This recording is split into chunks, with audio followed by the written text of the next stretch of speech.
Why stay earthbound when prosperity awaits you in the stars? Come to Halcyon, the only colony on the edge of the frontier, owned and operated by corporations. A trip of 10 short years will feel like mere minutes, thanks to the comfort and safety of your very own hibernation chamber. You'll wake up in a perfect society designed to maximize your productivity with guaranteed full employment. With only a minor term of service, you will become the master of your own destiny when you go out of this world to the Halcyon colony.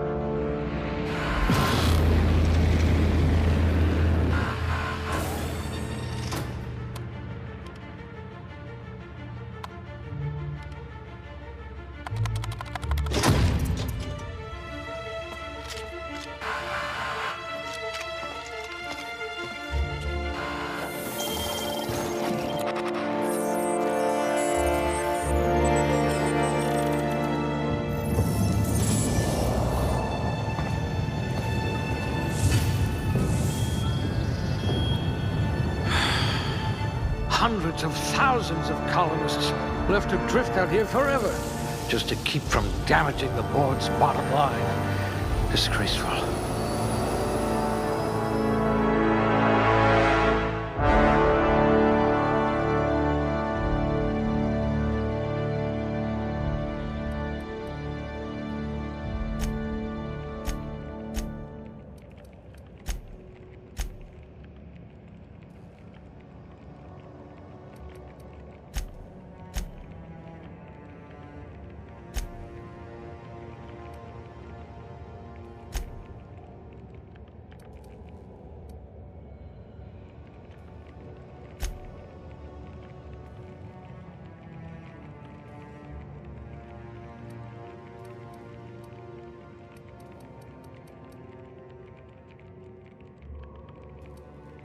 If we're ever captured, I'll let you do the talking.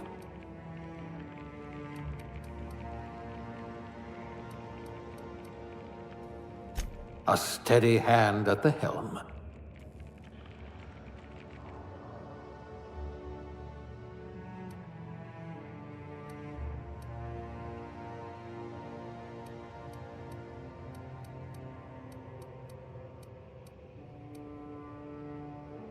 I do have a lot of dirty test tubes.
Looks to be your lucky day, my friend.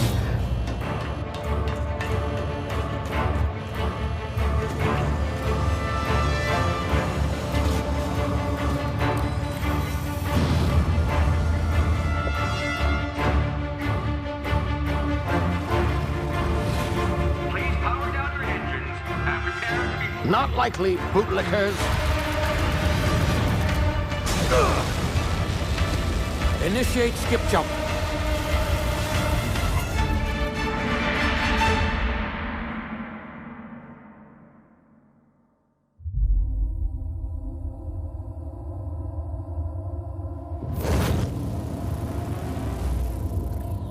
Status. Structural integrity down 25%. Power levels down 10%. If drive is Shit. uprooted.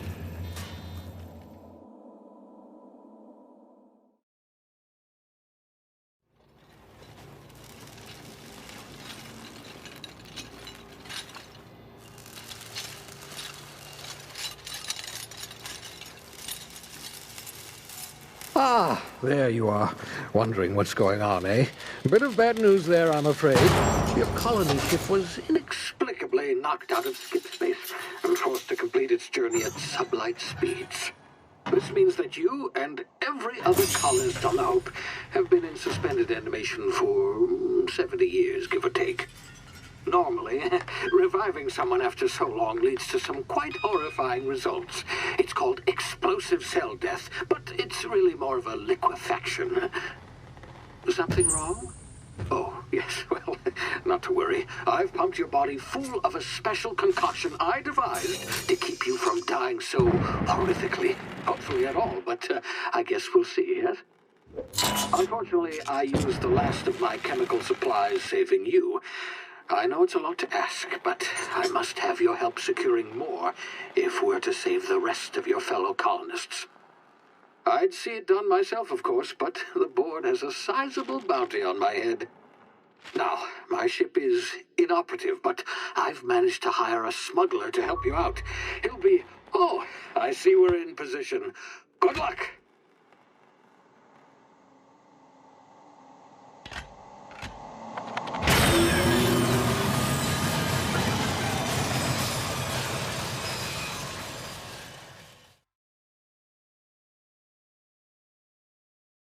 Can you hear me? Is this thing working?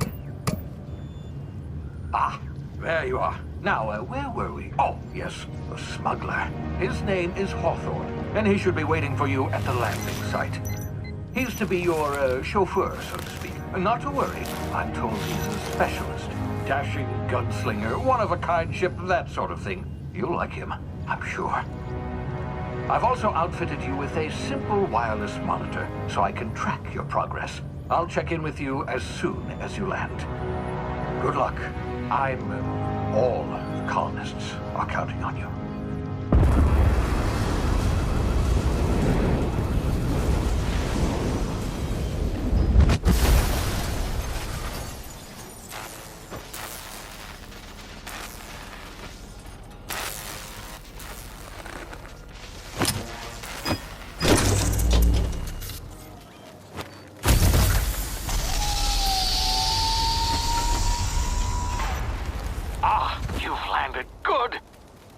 Hawthorne should be close by.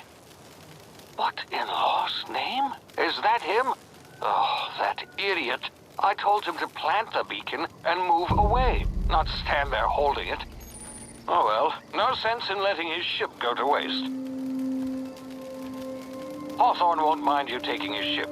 Better you than the board, huh? Not sure I trusted the fellow. Might have gone after the bounty on my head. Shame about the whole squashing thing. Nasty way to go.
been frozen for a while. There's bound to be unforeseen side effects.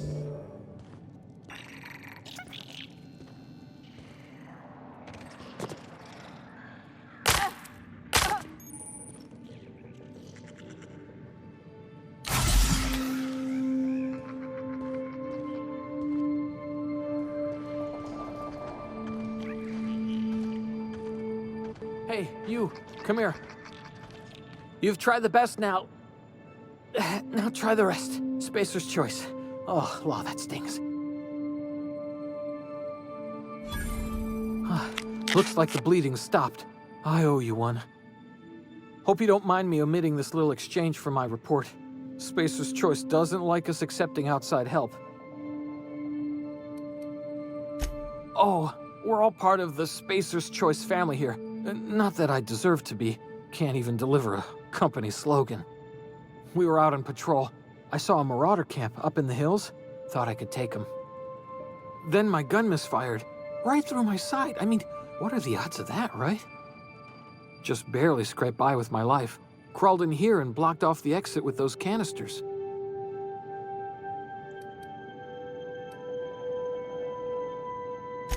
Investigating an illegally grounded ship.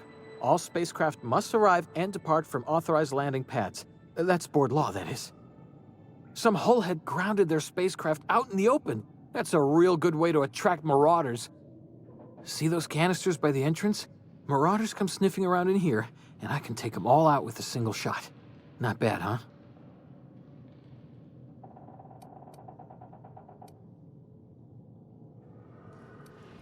Yeah, okay. You look like you know your way around a gun. Got some spare ammo, not counting the bullet in my side. Here, you can have my saber too, for patching me up and all. All Spacer's Choice weapons are now 30% less likely to malfunction. You've tried the best, now try the rest. Spacer's Choice. Yes, nailed it that time.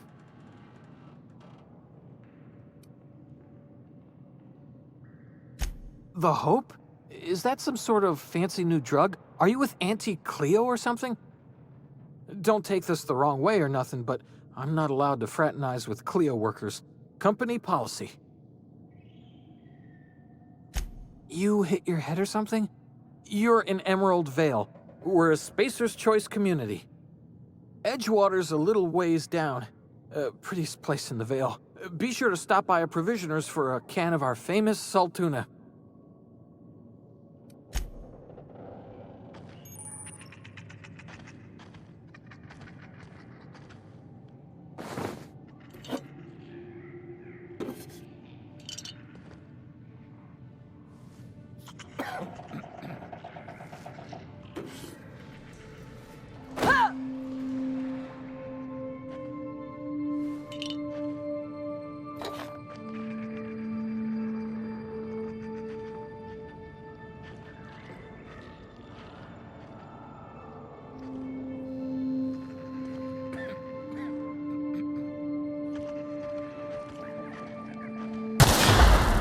My ears! Oh, what just happened?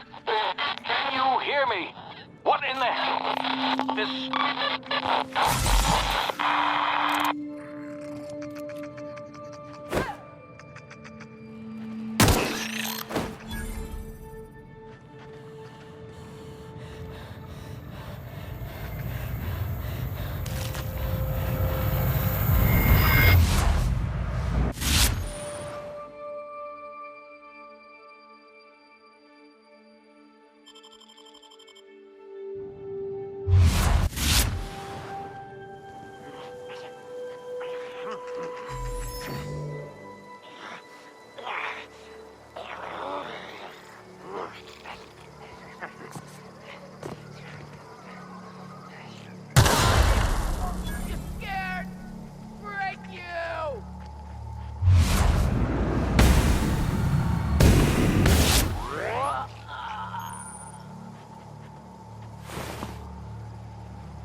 here before you get yourself killed.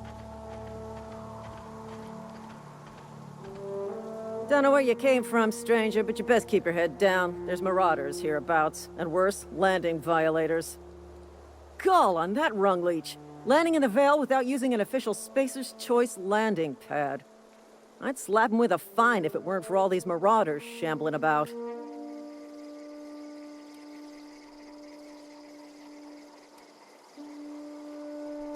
You pulling my limb?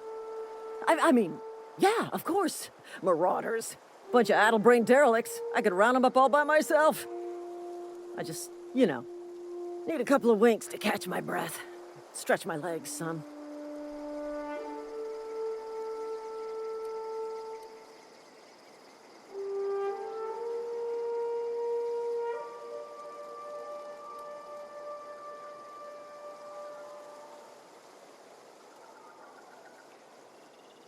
You think?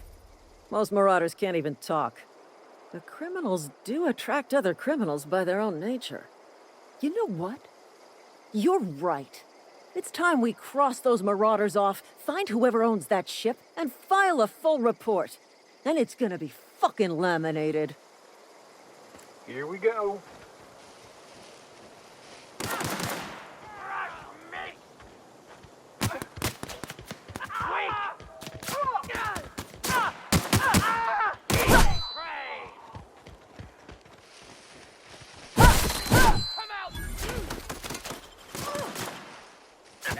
Earned a fine bonus.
This is gonna take a lot of paperwork.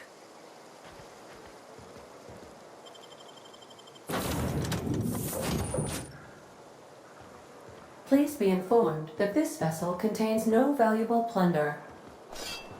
Unauthorized access of spacefaring vessels is a crime. Please submit yourself to the authorities.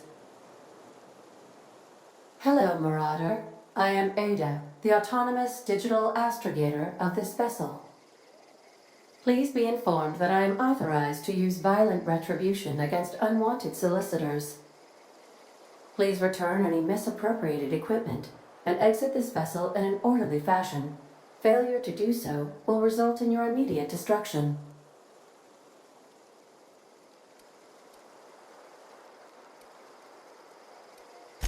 Jettison procedures initiated. Disengaging airlocks.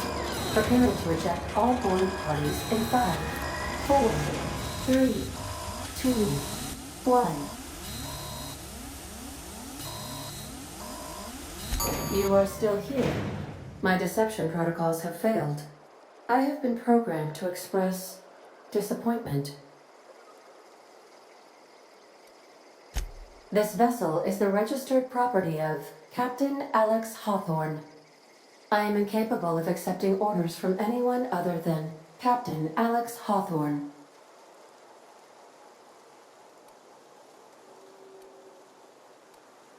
I understand. I will require some time to process this information. Thank you for your patience and for your honesty. I am programmed to take orders exclusively from Captain Hawthorne. If I accept your orders, then you must be Captain Hawthorne. Do you understand?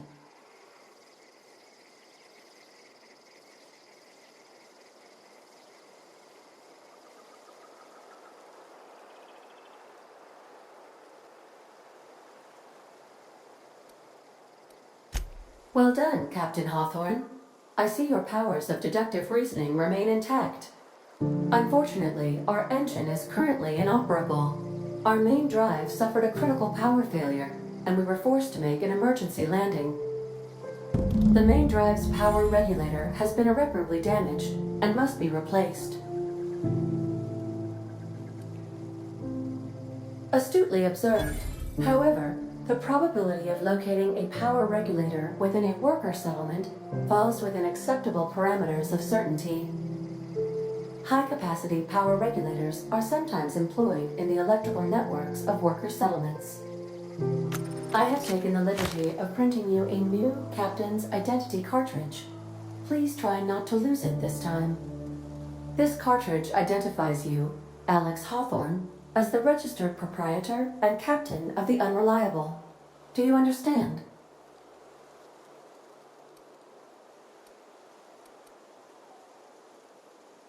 Best of luck in your search for a power regulator. Try to stay alive this time.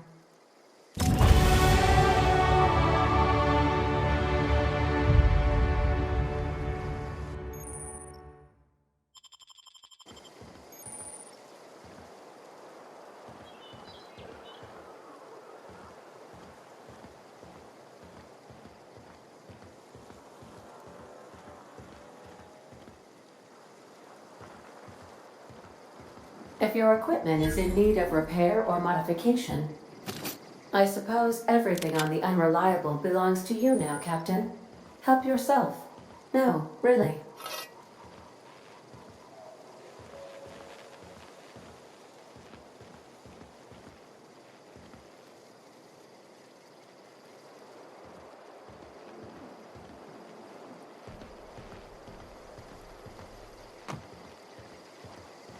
The ship's engines cannot be powered until a replacement regulator has been properly installed. These surveillance devices allow me to monitor you constantly. Please ignore them.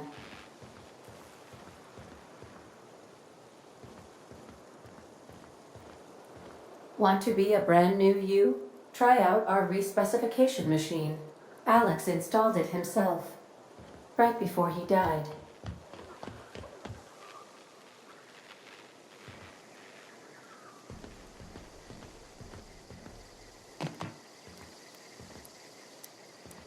Due to catastrophic power failure, all doors will remain on security lockdown.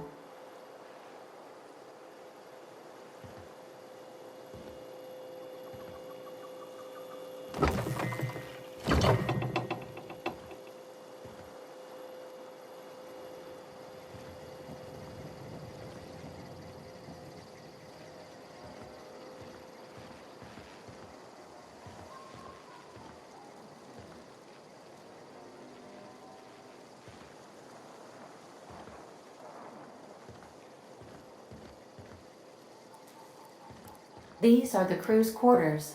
Alex preferred to travel alone, but he always had me.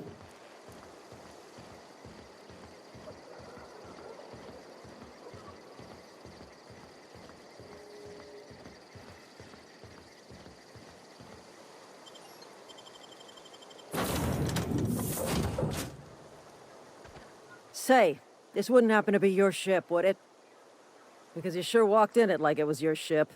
And if this ship is yours, well, ma'am, you owe Spacer's Choice a hefty fine. Afraid we gotta dock your pay.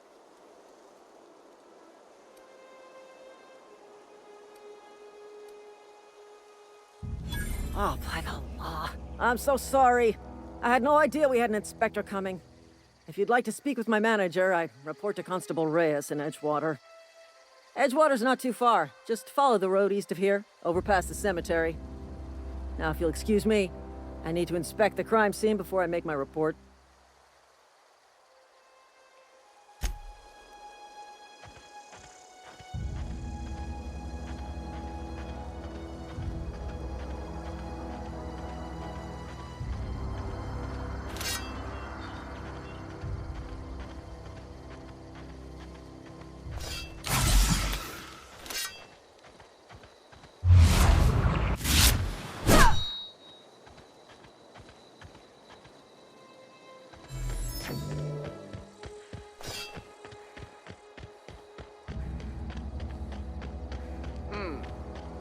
smell blood! Attack! Attack!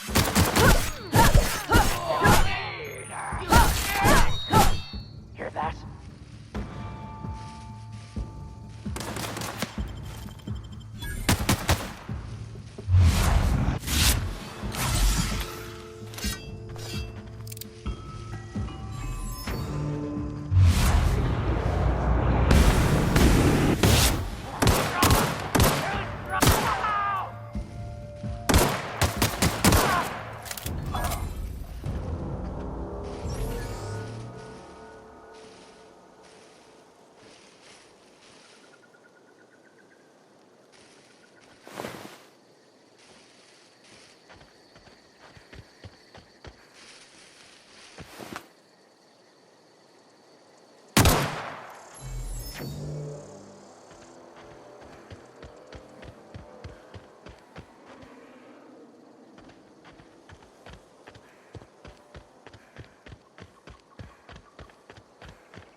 Whoa, hey, where'd you come from?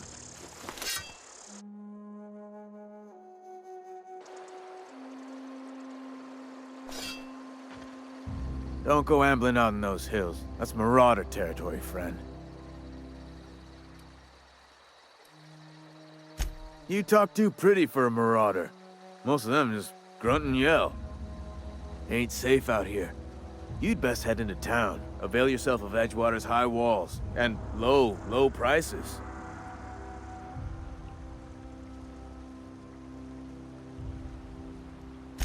Pleased to make your acquaintanceship. I'd shake your hand, but I've been hauling corpses. You don't want none of that on you. Name's Silas. Junior in humor for the town of Edgewater. We're all part of the Spacer's Choice family.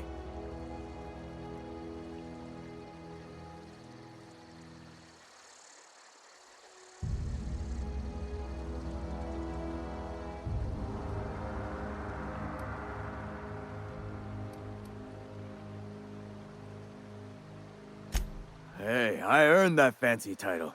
Started off a lowly junior gravesite builder, then junior interment engineer. Oh, and I was a junior burial assistant for a time. Yeah?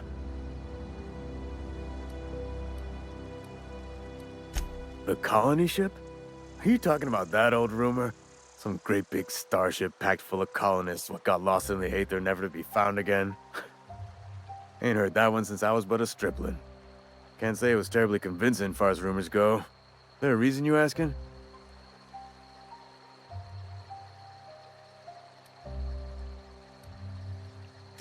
Something I can do for you? Definitely not the junior in humor, that's for sure. If you've got business inquiries, you should stop by Reed Thompson's office. He's up in the tower above the cannery. Head into town, follow the road. Look, you obviously ain't a worker. What's your racket? You a smuggler? Freelancer?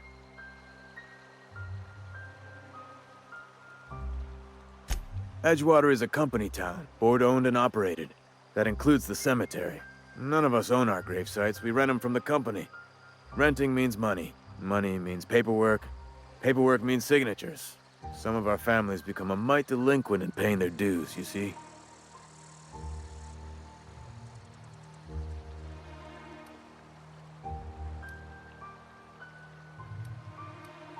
Quotas, mostly. Got a backlog of graves to fill. Bodies won't bury themselves, you know? 4 workers still haven't paid up. Phyllis, Conrad, Ludwig, and Martin Abernathy. He's a special case. You may want to twist his arm a little. He just is. Look, I don't want to get into it. Just make sure he pays up. Conrad's got a barbershop in town. Phyllis works at the cannery most hours. Abernathy... I ain't seen him in a few days. His domicile is near the cannery. You'll find him in town. All except Ludwig, that is.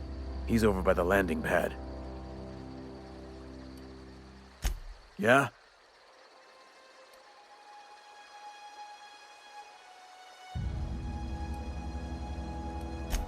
Former people, yeah.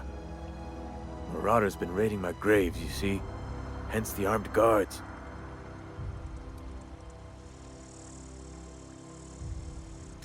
Well, if you're gonna go headhunting, talk to Constable Reyes back in town.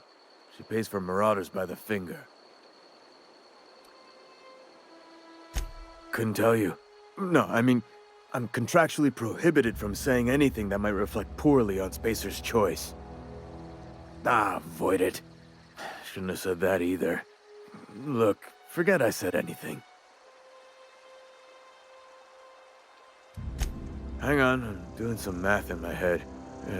20, 30, carry the 1... all my life? Work's been real good to me. Fresh air, exercise. Only problem's the paperwork. Can't get anybody to pay their gravesite fees. You could look at it that way, I suppose. You could look at us and say, those Edgewater saps lost near every soul to plague. But you'd be wrong. We're survivors. Loyal company folk, brave in the wilds. Every now and again, a virulent plague sweeps through our town. That's life on the frontier, I suppose.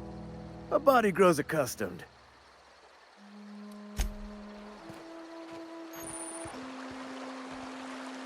Beats working at the cannery.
Spacer's Choice takes care of its own.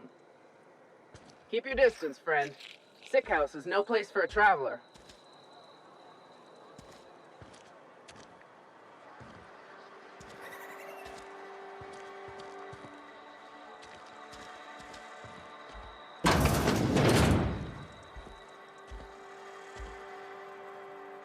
Please don't touch anything. Your hands are probably crawling with germs. Physical hygiene recapitulates moral hygiene.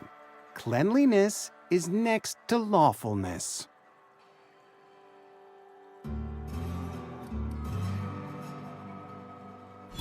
No, thank you. That's quite all right. I've seen enough body parts in my line of work. I'm Conrad. You will report to me if your hair fails to meet Spacer's Choice aesthetic standards. You will also report to me in the event of your death, whereupon I will clean and prepare your remains for interment. Ah, gravesite fees. Silas and I had talked about this at length. I thought I'd made it clear my pecuniary situation precludes the necessary restitutions. As broke as pie crust, friend. Bitless, indigent, destitute. I simply cannot afford it. I am a blemish on the prosperity of our fair settlement. When I expire, I expect Silas to toss my body into a ditch. With what? My own blood? Tell Silas I can't afford to pay, and that I fully expect to have my medical rights revoked for this dereliction. With my apologies.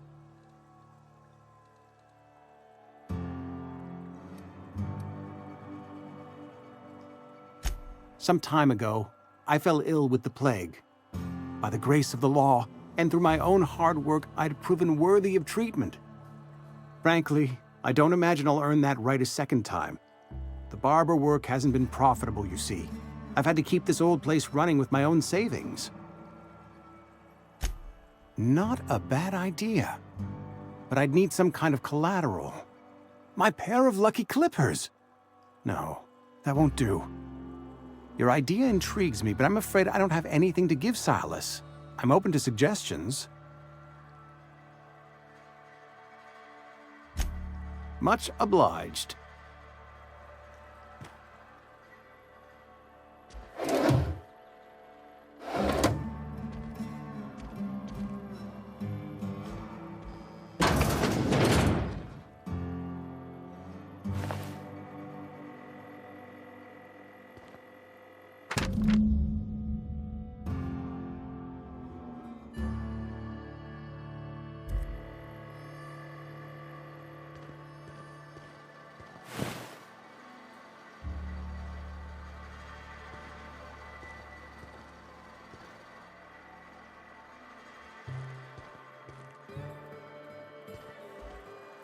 What can I do for you?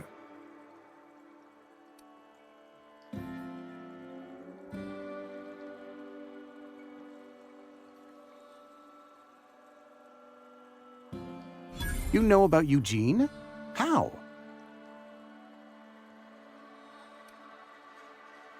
You probably heard it from one of our local gossip mongers.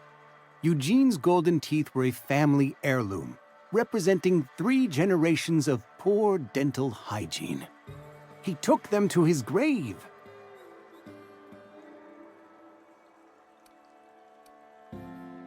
That's unthinkable. Eugene's body and all rare earth minerals contained therein are solely the property of Spacer's Choice. I can't ask Silas to dig up a man's body and pry a few teeth loose from his jaw just to pay my bills. Can I? Yes, I suppose I must. Here you are. Gravesite papers affixed with my signature and an IOU.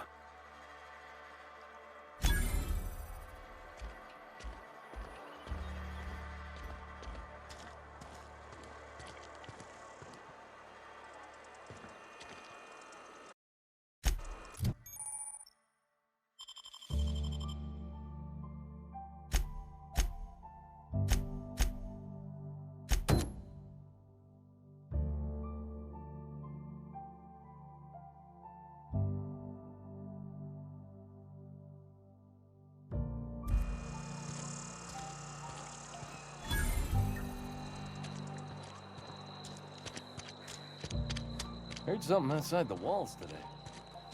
Nothing funny.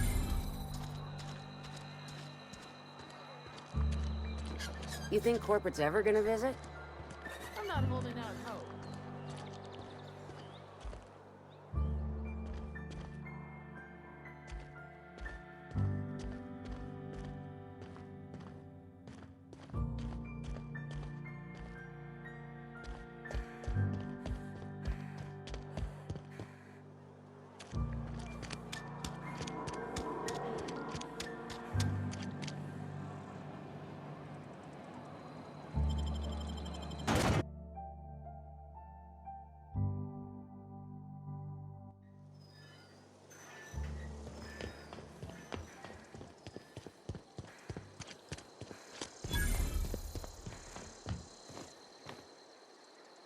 Thank the law.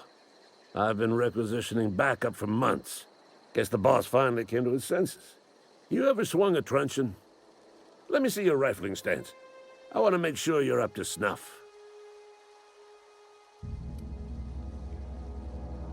I'm talking about mechanical soldier. Cold, heartless automatons made of iron and lies. That's right. That's what I've been saying. We gotta square our shoulders and stand ever vigilant. Auto-mechanicals. Creatures forged in the fires of malevolence. I seen them over by the old power plant. Clattering about, firing at the birds, orchestrating their uprising.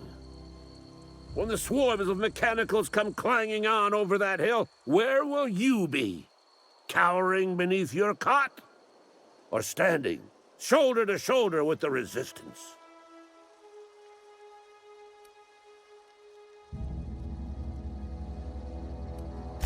I told Silas I'd pay my dues if he agreed to join the resistance. Guess this means he's finally heard the calling.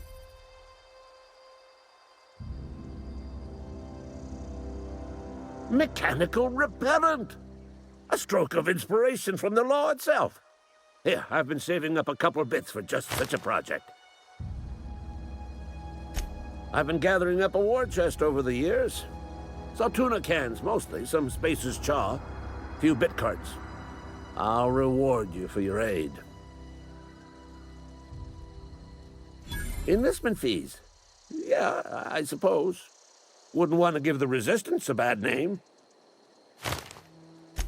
They have sent a scout, prowling around the junkyard just behind our beloved town. This scout must not be permitted to return to its base of operations. Cross it off, then report back.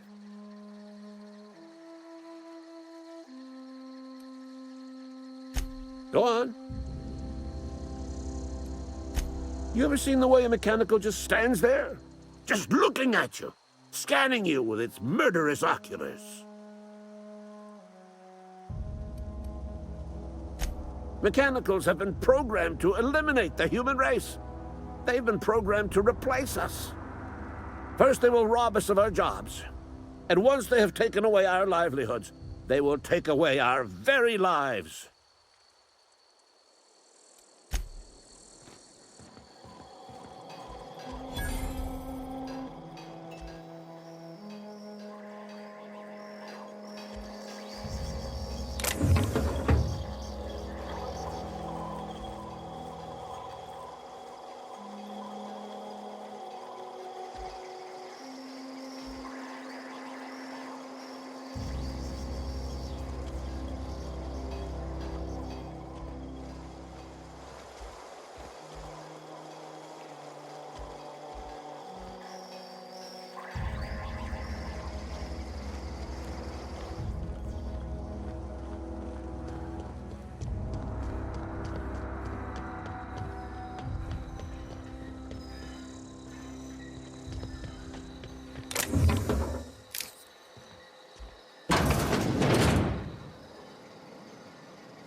Sorry, I'll just be a minute.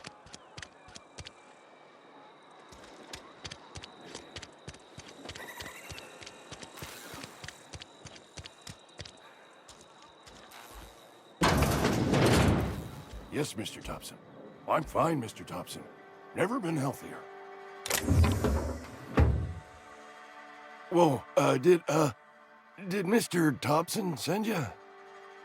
Well, you tell Mr. Thompson I'll be right at my post. Tomorrow. Bright and early tomorrow.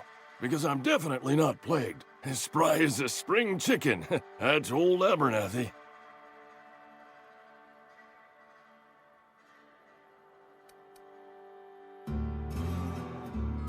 You some sort of wandering alienist? Walking into a man's own domicile, pestering him about his mental state? What? No. I mean, I might be. That depends on who's asking. Silas knows, doesn't he? That's why he sent you. That's why he wants me to pay up. He knows. Sounds like he's already told you. You may as well hear it from me. I'm dying. I'm not long for this world. The date of my expiration is fast approaching, and soon I shall be ushered through the great cannery in the skies. It's plague. Has to be. Silas knows. He knows I got one foot in my grave, and now he wants to charge me for the other one.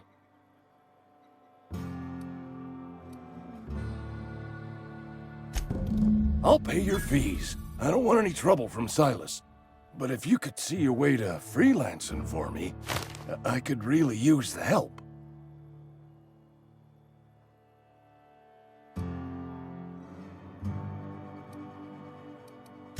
Couple hours out of your day and some light second story work, that's all. There's a cache of anthracillin tucked away in the old community center. Powerful stuff. Stronger than what we got, anyway. I need you to break in, nab that medicine, and bring it back to me.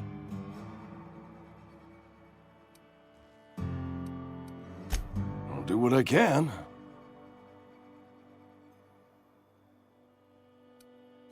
You will not find any guards within sight of that old place.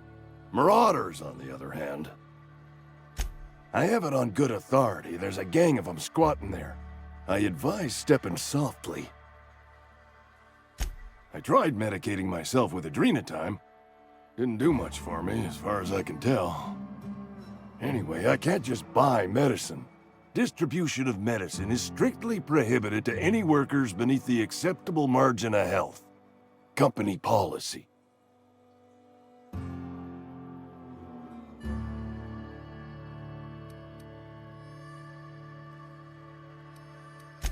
More like the company won't treat me because I'm not healthy enough. So you'll do it then? You oblige me with your haste. I think I feel the plague spreading. Oh, Law, it's in my spleen now. I can feel it. Just keep your head down when you're in there. Marauders have taken over. Probably tracking mud all over the archives. I know that, but I got nobody else to turn to. Reed would have wrote me up. Constable would have locked me up and wrote me up. Could have gone to see the good vicar, but I never did find my courage.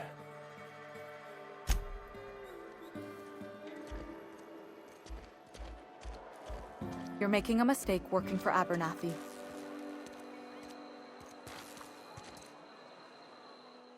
Excuse me. I'm Esther Blaine, Spacer's Choice Actuary. I overheard your talk with Abernathy. I hope you're not thinking about getting him that medicine. Abernathy is a well-known hypochondriac. Anthracillin is wasted on him. You're better off selling it to me instead.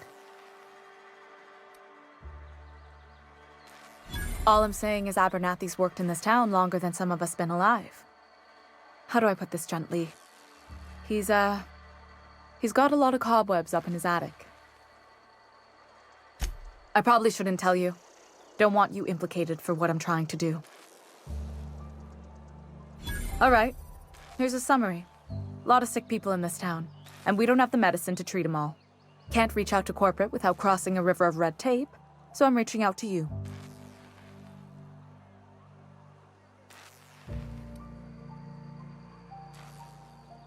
Something like that. Look, I'm not in the habit of law-breaking, but sometimes you've got to do the wrong thing for the right reasons. That's all I can ask of you.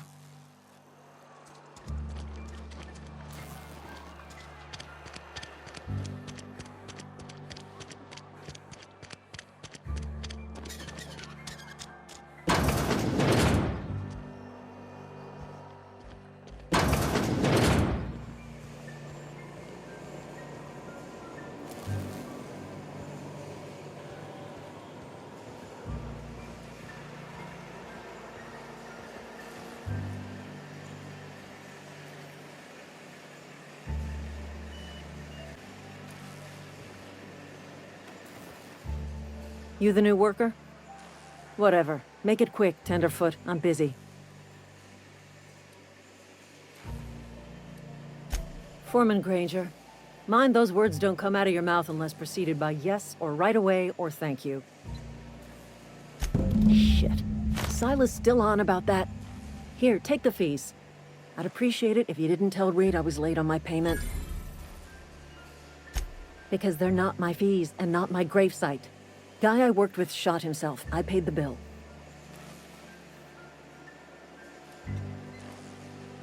I could do without the sarcasm.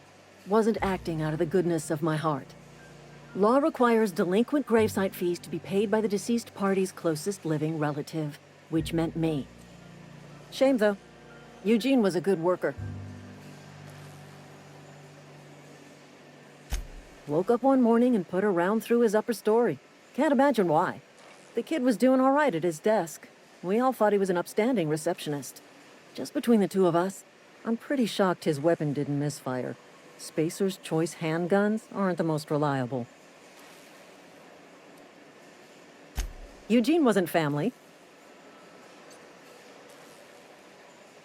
Yeah, I was the closest living person relative to his body at time of death. I'm the one who found him, you see, so I pay the fines. Suicide's a crime. The legal term is irreparable damage to company property. What Eugene did to himself was vandalism.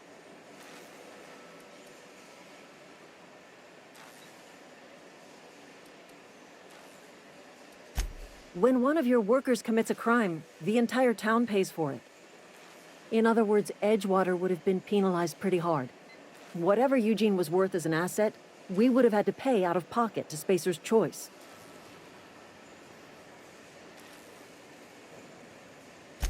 Look around. Edgewater ain't exactly swimming in luxury. We can't afford to pay the body price of a suicide. All I know is Silas asked me for Eugene's gravesite fees, which means he was approved for burial, which means his papers went through, which means the town's in the clear. I'm just glad to put this whole ugly affair behind me. Eugene can rest his bones in peace, and the rest of us can get on with our own lives.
Fancy threads.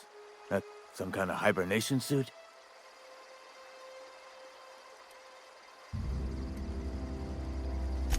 Yeah? What about him?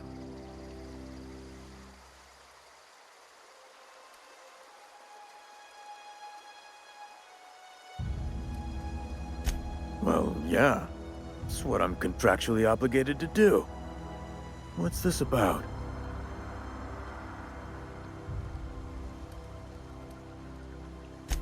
Yeah. Funny thing, Eugene's body ain't where it's supposed to be. The night we was supposed to commend his body to the earth, I had his grave all dug up and ready, right? And so I thought, I'll just rest my eyes a bit. When I woke up, his body was gone. Spirited away, vanished. The footprints nearby suggested that Eugene was stolen by marauders. Or he rose from the dead.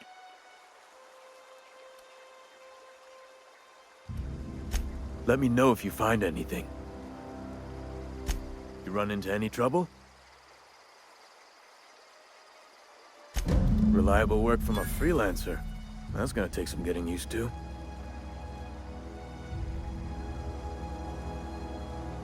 And I'll buy you a drink sometime. Oh, suppose you've earned it. One good turn deserves another.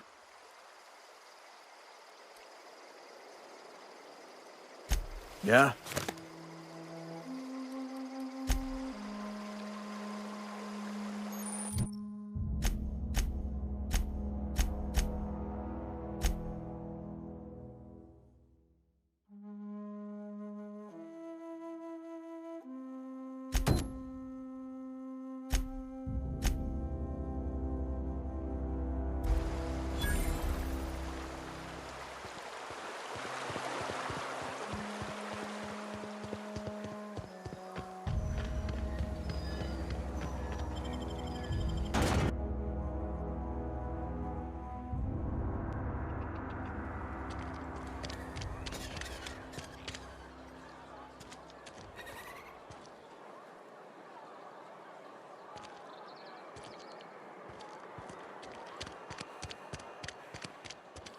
Sometimes I wonder what I'm doing with myself.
Bring us honor, soldier. You beat that scout to scrap with its own legs? Pulled its optic cables out its head case? Actually, don't tell me. Rather use my imagination. You're a passing fair soldier, I will confess. But you are one, and the enemy is legion. What you need is an equalizer, a weapon to strike fear in their cold, mechanical hearts. Cantina, lavatory, behind one of the toilets. That's where I've kept it hidden all these years. Sharp, ain't it? The lavatory is the very last place a mechanical has need to enter. On the double, soldier. Don't want the bartender poking around in there with a mop.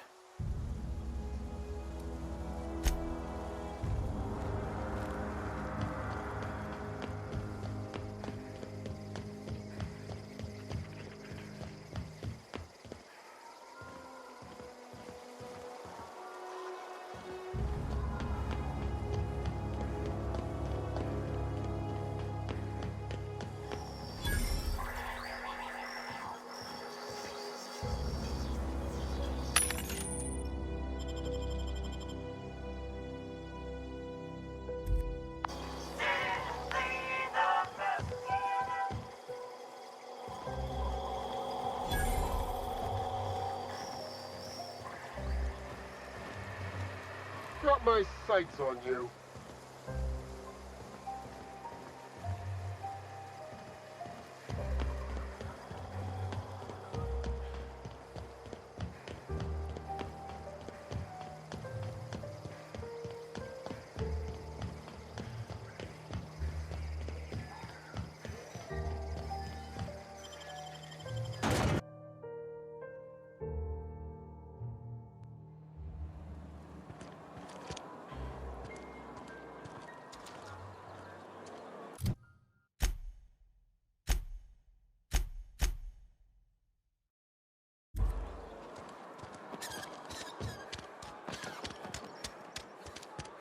You think corporate's ever gonna visit?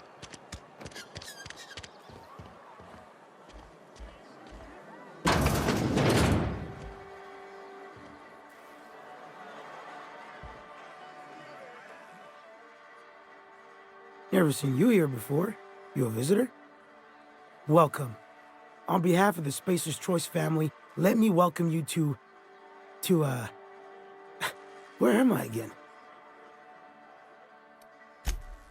Edgewater, jewel of the Vale. May the law bless our beloved cannery with 100 years of, what's it called? Productivity. That's the one. Yep, that's us. Productive. Oh, it's fine. I'm only on my 3rd bottle. I don't start heaving up my guts as long as I can count to 3. Company lets me imbibe as much zero-G brew as I can afford. Even gave me a discount on account of my injury. You jealous yet? Yep. Got my mitt stuck in a rotor wheel. Shredded my wrist up real good. Conrad went and sewed up my hand, but I couldn't do much about the pain. Boss was real generous to me, though. Got myself a 5% discount on zero-G brew. After the 2nd bottle, the only pain I feel is emotional. Hey, Conrad's a surgeon. Well, he's a barber. That's like surgery, but for your hair. You read the latest report? Only the part that... I don't know you. Uh-huh. The Unreliable, you say? Never heard of any company supply ship with that particular name. I don't know what you're about, but this here's a Spacer's Choice drinking establishment. We're all loyal, hard-working company folk here. You really think so? That's kind of you. I've been trying to keep the floors clean. You got no idea how long it takes to scrub the tiles. Guess I misreckoned you. Sorry about that. I didn't mean to be curt. We just got some problems lately. I can get you a drink if you'd like. Gotta ask you to enjoy your beverage within the premises, though. Can't risk you bringing a drink over to those deserters. You understand. Coming right up.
Heard something outside the walls today.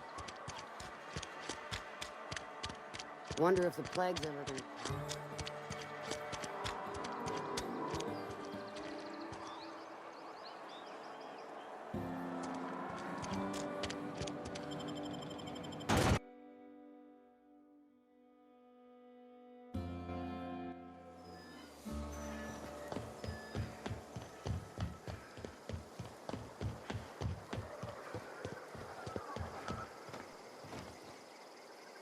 Bring us honor, soldier. Feast your eyes, soldier. This here's a genuine Spacer's Choice injury customizing unit, designed to deliver a lethal blast of electrical discharge. I call it the Hand of the Law. You ever want to see a mechanical flailing around like a grounded fish? You stick a couple thousand volts in its guts. With compliments from old Ludwig. Fun. This ain't some quarterly performance review, soldier. Ours is a grave and sacred duty. Time's come for you to journey down into the black heart of the enemy's camp. I'm talking about the old geothermal plant. Unfortunately, the old plant lies outside my board-given jurisdiction. You'll need to get a passcode from the boss, Reed Thompson.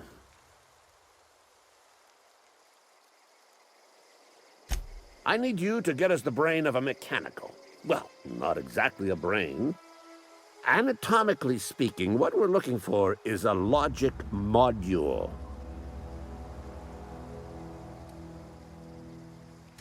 There's the rub. If a mechanical breaks down, the logic module fries. So you can't rip one out of its corpse. You're going to have to find an intact model somehow. If you die horribly, I will pour out a can of 0G to your memory.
Some sort of freelancer?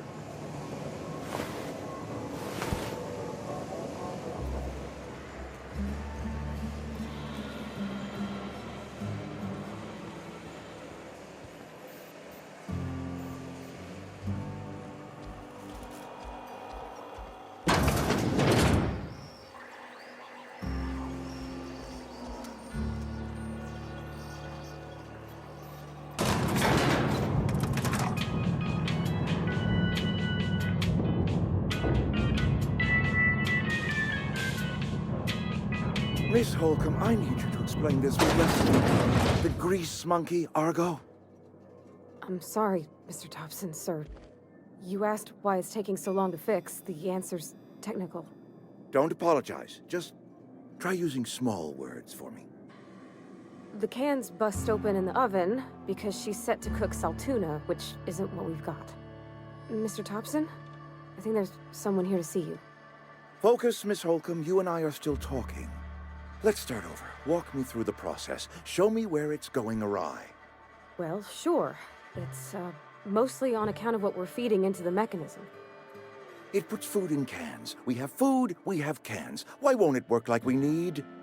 She's expecting saltuna of a certain size. We're filling the cans with, well, not fish.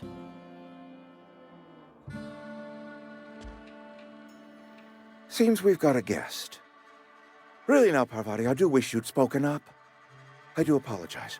I was given no forewarning of your arrival, or I might have welcomed you at the gates myself.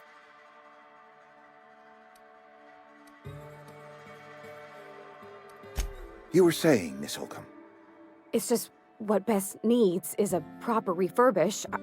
I can bandage her up and what all, but she's just old.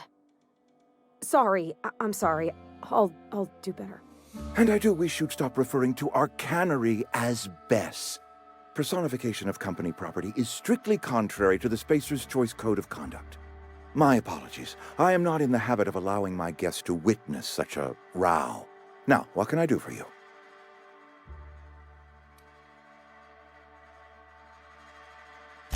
I'm Reed Thompson, Outpost Administrator. I cannot help but notice you are not in uniform.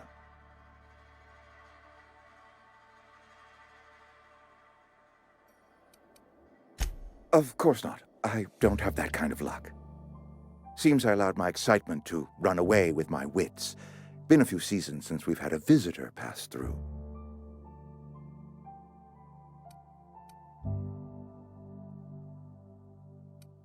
I understand.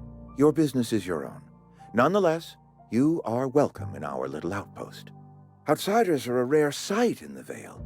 If you are a freelancer, then I have use for you. There is pay to be earned, or supplies to tide you over, as you prefer.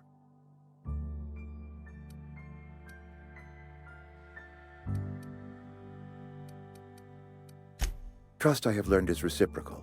I offer my trust in good faith, and hope that you will do the same.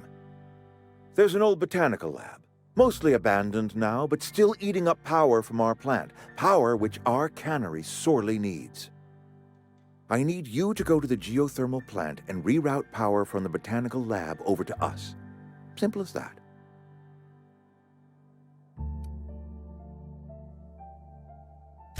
You're the first stranger to wander into town in an age. Scripture tells us that nothing happens without reason.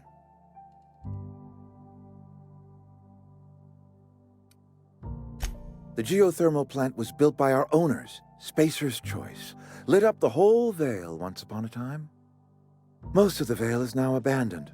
All that power is going to waste.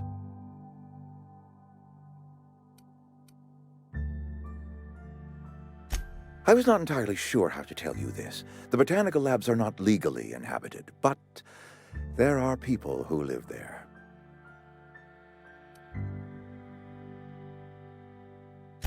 I am not trying to pull one over on you, friend. You were bound to run into them sooner or later. The people living in the botanical labs, they're deserters, former workers. I need them back at their posts. I need them to come home.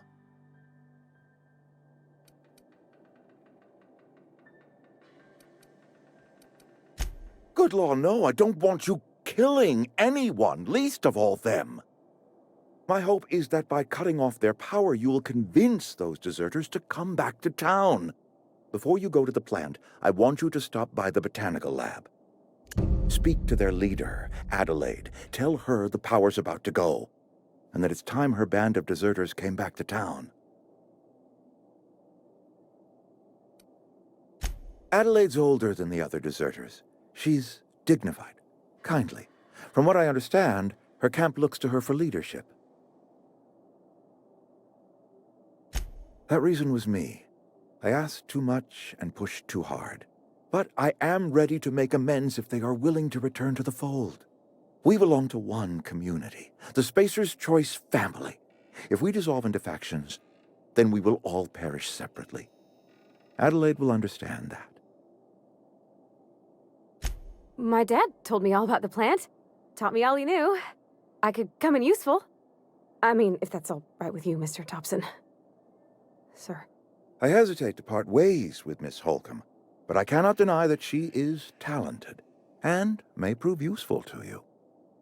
You will need an administrative passcode in order to enter the plant. I am trusting you with mine, and trusting Miss Holcomb to guide you if you'd like. Great! I got my wrenches and diagnosticators and hairpins and engine tape, so I'm all set. Well, I am glad to hear that. Best of luck to you, and thank you again for your help. It is a lot to ask of a stranger, I know.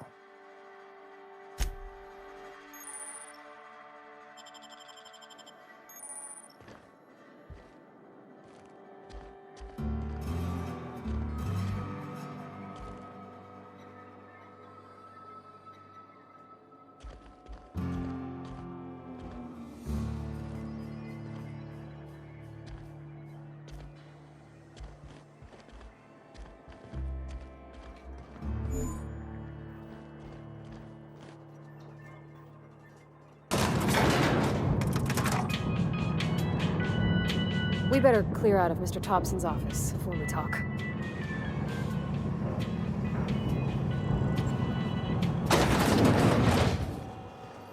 Hey, ma'am, can we talk? Sorry. You got a minute?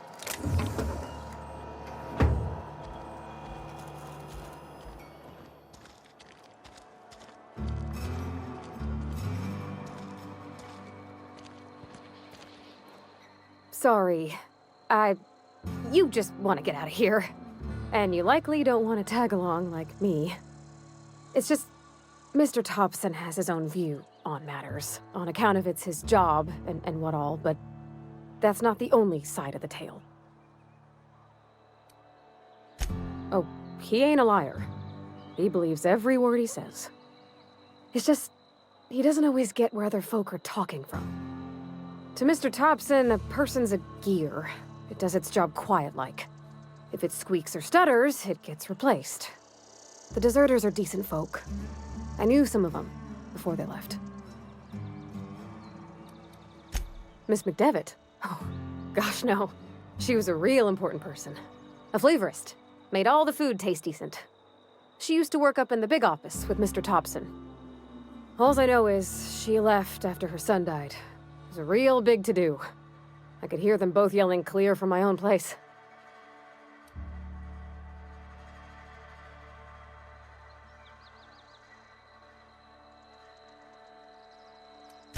Can't say as I know. I wasn't there. The sound carried, but not the words. If Mr. Thompson ain't of a mind to tell you his own self, you'd best ask Miss McDevitt, if you can get out to her. Life's hard here, especially for them that don't fit in so well. We're one big Spacer's Choice family, but every family's got the one the rest whisper about. Mr. Thompson's aiming to take away their power. They'll have no lights to see, nor heat to cook. They'll be at the mercy of marauders, or worse. I think you should talk to the town's vicar about it. Max, his name is.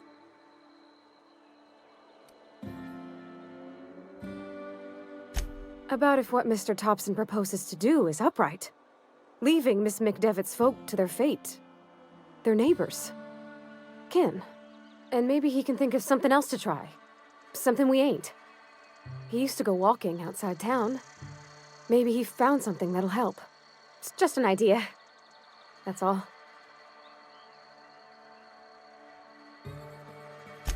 Thanks, ma'am. I just think when you gotta make a decision that'll hurt somebody, it's best to think on the right and wrong of it. That's what my dad used to say anyways.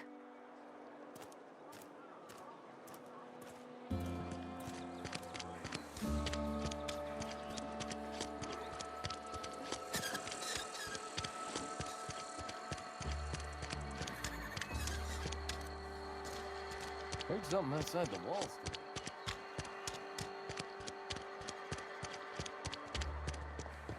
I've always felt weird in here. It's too clean. Yes, what is it? You're an outsider. Fantastic. Vicar Maximilian de Soto at your service. Or Vicar Max, if you're the sort who prefers brevity. And Ms. Holcomb as well. How rare to see you out. And with a complete stranger. Curious. Just tagging along, Vicar de Soto. Don't mind me. I so rarely get new people to talk to. Name your poison, anything at all. Spiritual counseling? This season's tossball predictions? The quickest way out of town?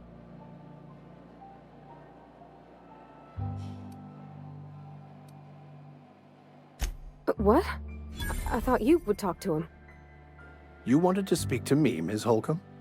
Every time I've tried to engage you in conversation, you look at the floor, answer in single words, and slink away. I can't imagine what would be so grave as to drive her to my mission. What has Mr. Thompson asked her to do?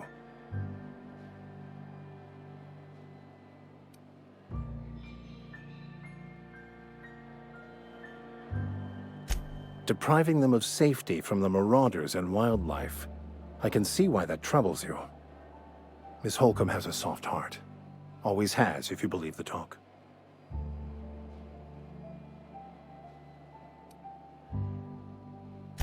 They rejected the order of society and live beyond the walls so thoughtfully provided by our Spacer's Choice patrons. Does that strike you as a responsible life choice? Assuming your goal is to save as many as possible, then you should bring everyone together. Send the power to Edgewater and convince the deserters to return to the fold.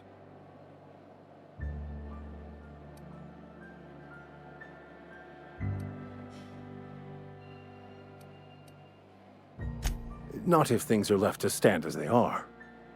If you don't mind a bit of unsolicited advice, be cautious on your way to the geothermal plant. It is not as safe as you might assume.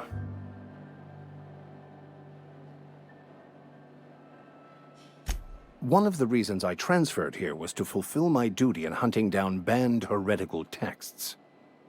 I happen to know such a book is, as we speak, tainting a collector's library in Emerald Vale. However, the collector's residence lies outside the town's walls. My retrieval efforts have been thwarted by marauders who have overrun the property.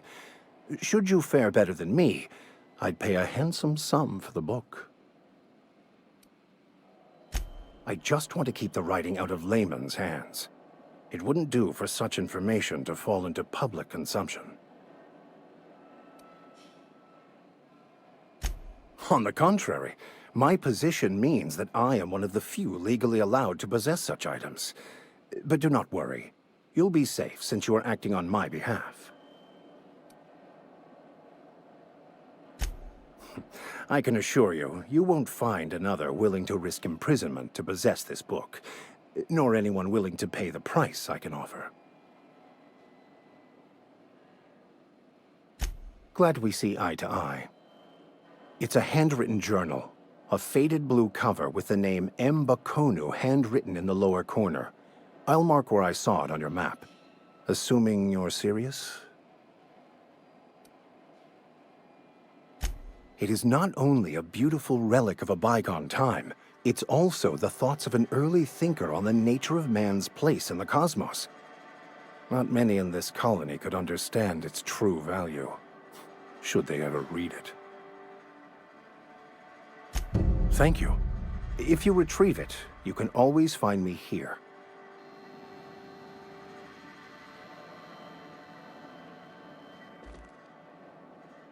Yeah, huh? That's on account of how I never met her. She was in another division of the Spacer's Choice family. She worked in the Vale a few months, sorting the cannery computers. Her contract said any kids she had, expected or not, belonged to her office from the time of conception. So when I was born, I got sent here. Could be. Reckon I'll never know.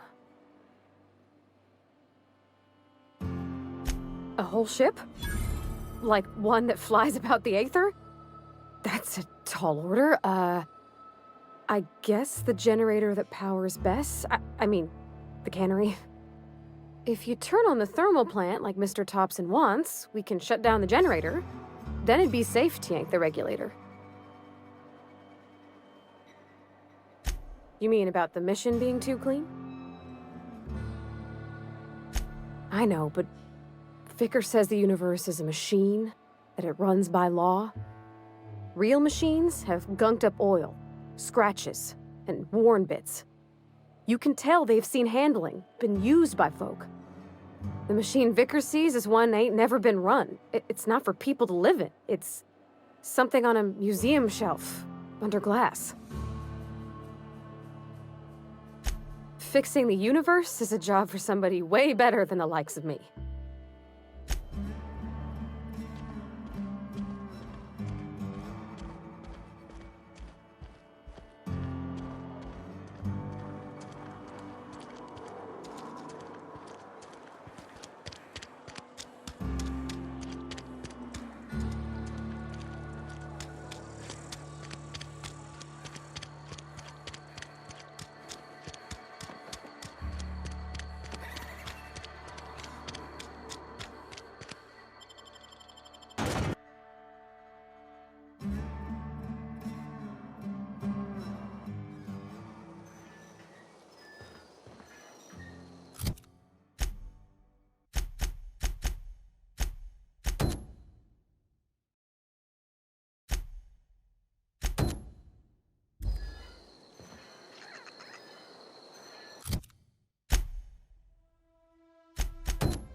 Where are we headed?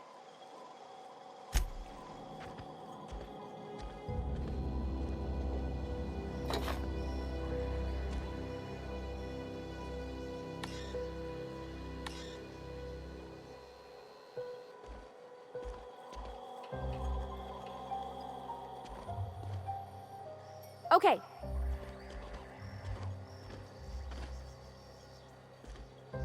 Sure. Heading back. Be right there.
that beep from me?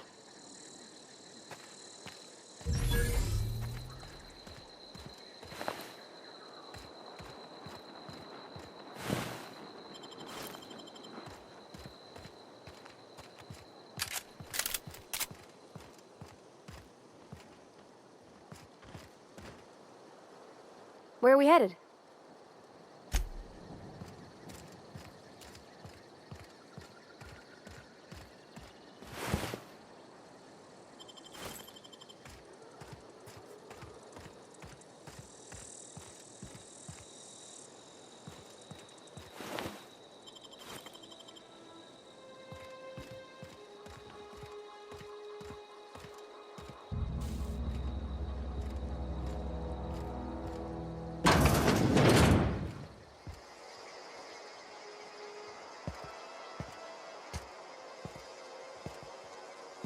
Watch out! Attack! Action! Don't mess with us!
smell something?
Easy.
Move along, stranger. We don't want any trouble. Whatever you're looking for, it ain't here. Move along. Answers, huh? You must be one of those philosophicals. Already got ourselves one of those.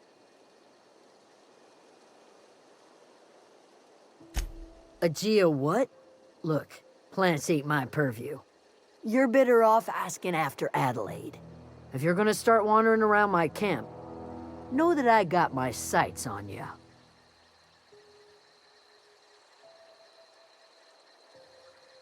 Over in the hothouse, tending crop. Enough with the questions. No offense, but I've got a lot on my mind. You don't know what enough with the questions means?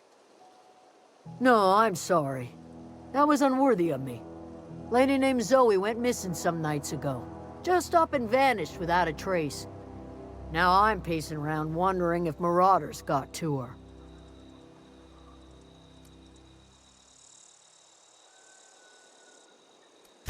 It's not like Zoe to go wandering. Figured she might be out scavenging, but that ain't exactly her talent. Can't imagine where she's gone. Vale's a wide place. She could be anywhere. Could do without the gallows humor.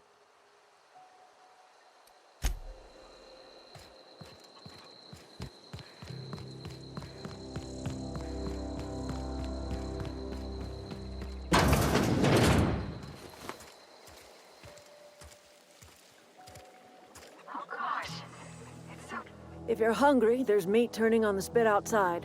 If you're bearing illness, find a place to lay your head down and I'll fetch you a poultice.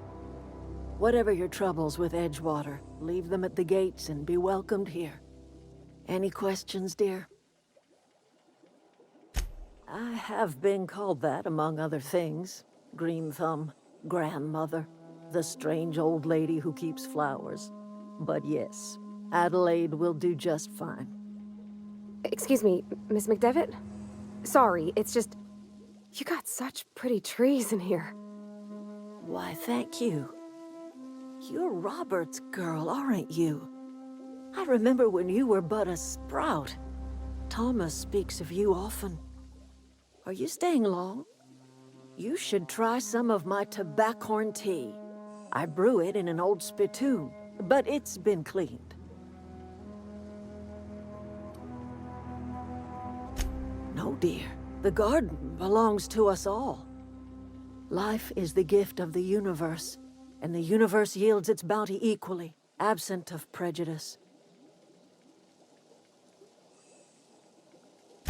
The soil around the Vale went sour years ago, but I found a way to sweeten it back up. The secret recipe is a little bit of elbow grease, a dash of love, and a heaping pile of special fertilizer. A home for anyone who's ever turned their backs on Edgewater. A home for those of us with nowhere left to go and nothing to lose. So, like the spores of the puffball, cast on the wind and alighting on fresh soil, we put down new roots. It is an unpleasant story, dear. But the short of it is that sometimes one wakes up and realizes the place that was once her home for much of her life has changed. The home in which we spent our lives has left us behind, and so we must move on. And that is as much as I will say on the subject. Reed Thompson, you here on behalf of that cold-eyed reptile? Let's hear it. What's Reed's idea of peace, then?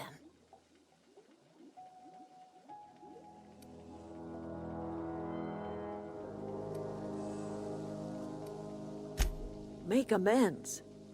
Spare me. Only thing Reed knows how to make is a mess. Like everything else that comes out of Edgewater, that peace offering is canned. I and my own are living just fine out here by ourselves.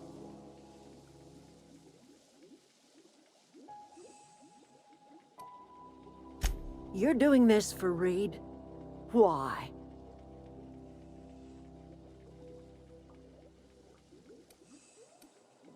Cannery's got a regulator. You want ship parts, you ought to rip 'em out of the cannery's guts and leave us be. If you're going down to the plant, you should divert power away from Edgewater and toward our end of the grid. Think about it.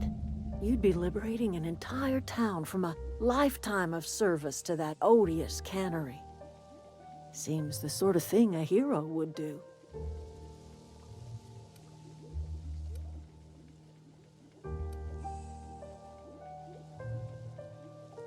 A hero to the people who matter. To us. To the ones who come around. To the ones you save. Reed will never understand. He has been too long inebriated on the wine of corporate culture. All he sees is productivity, output, profits.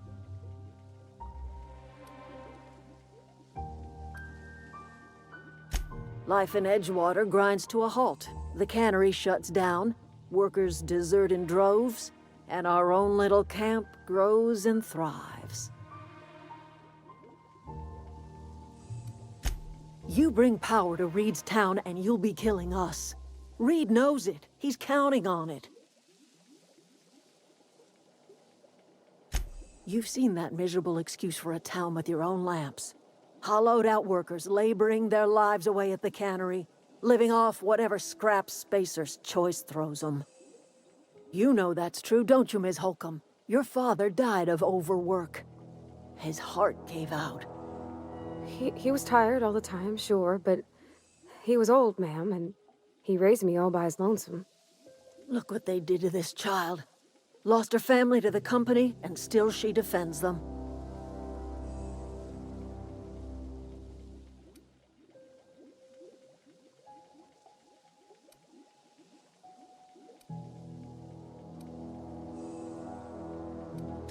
I'm all right. I ain't so fragile. That was unkind of me. I'm sorry, dear. It's not much of a living. Every single person in that town has sold themselves to Spacer's Choice. The company owns them. Body, blood, and bones. You've been there. You've seen it. All anyone ever does is toil over a cannery. They give their lives for some heartless corporation, and then they're tossed into a Spacer's Choice brand cemetery.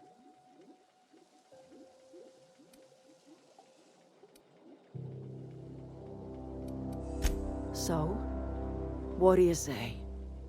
Divert power over to us. Shut down that abominable cannery for good. I trust you will listen to your conscience.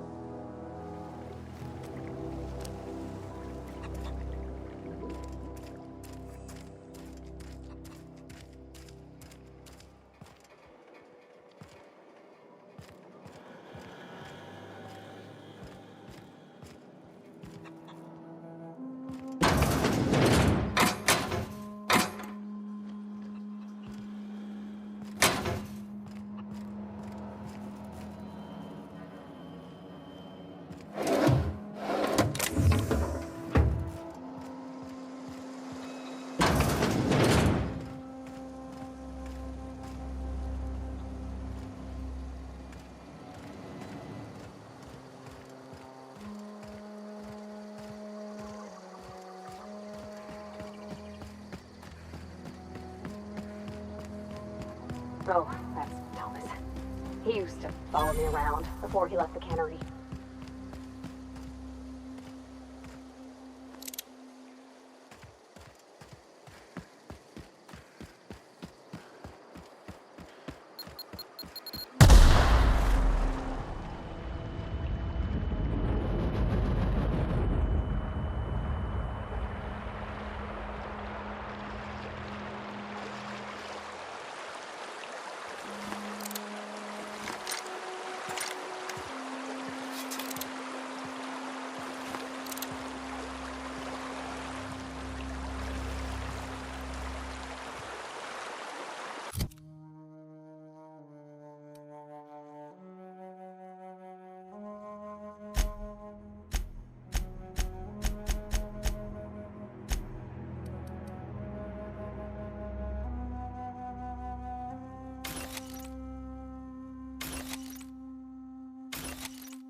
this.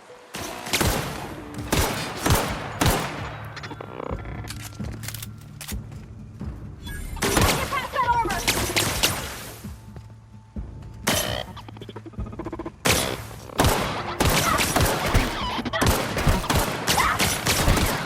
Not getting through! Woo! We made it!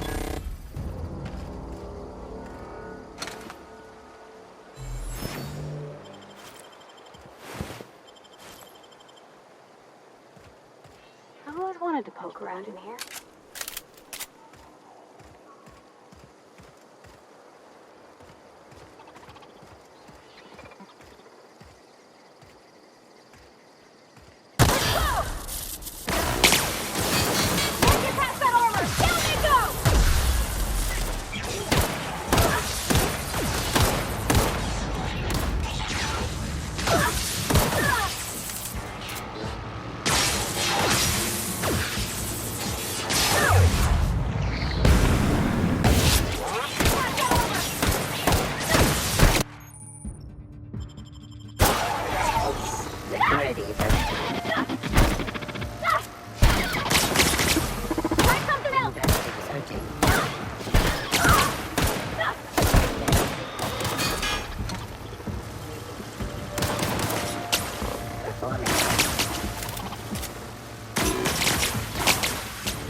The control room should be off to the right.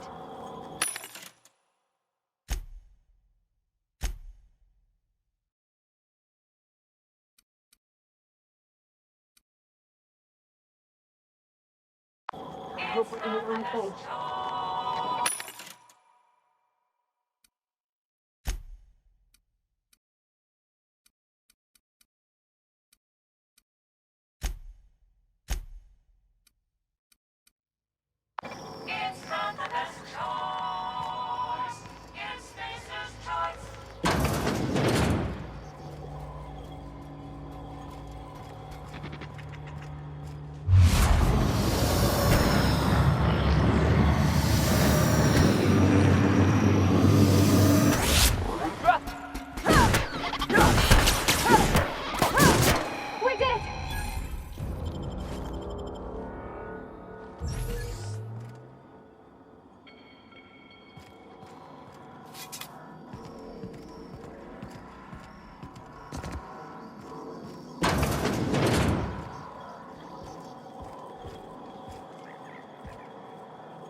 not invested.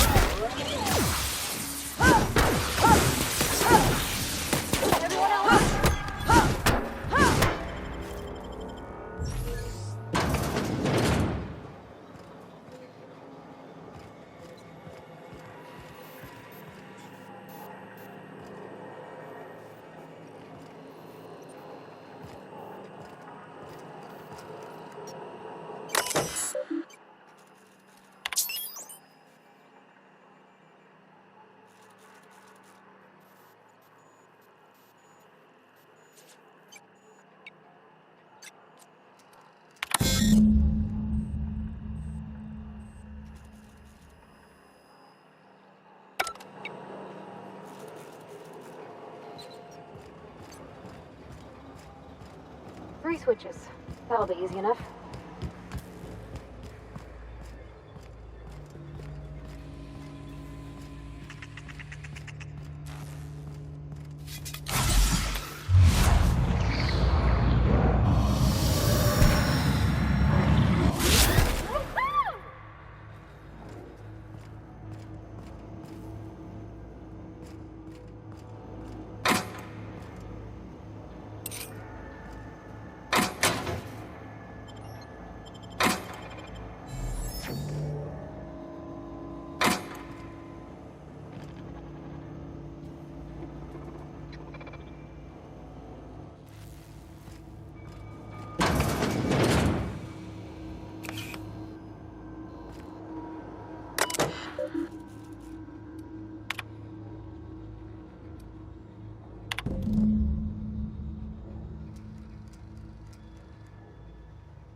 Processing.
Where are we headed?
Two more.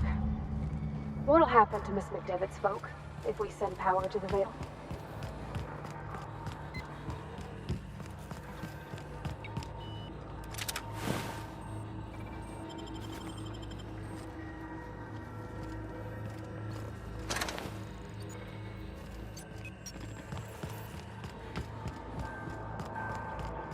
You're not real. You're not real.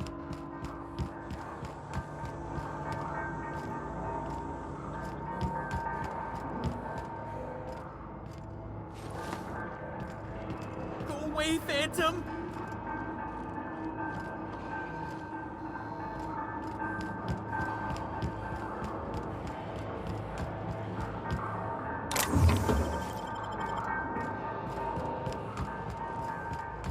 No, just leave me alone.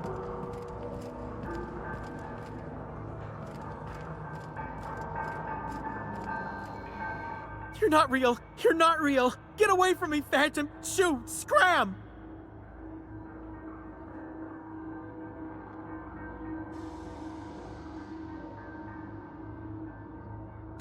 You can talk?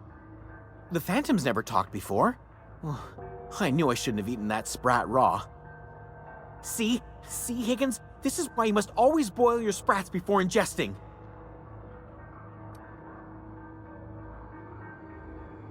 Clearly, I mistook you for one of the phantoms of my imagination, which terrorized me on occasion. Chester D. Higgins. The D stands for definitely not insane.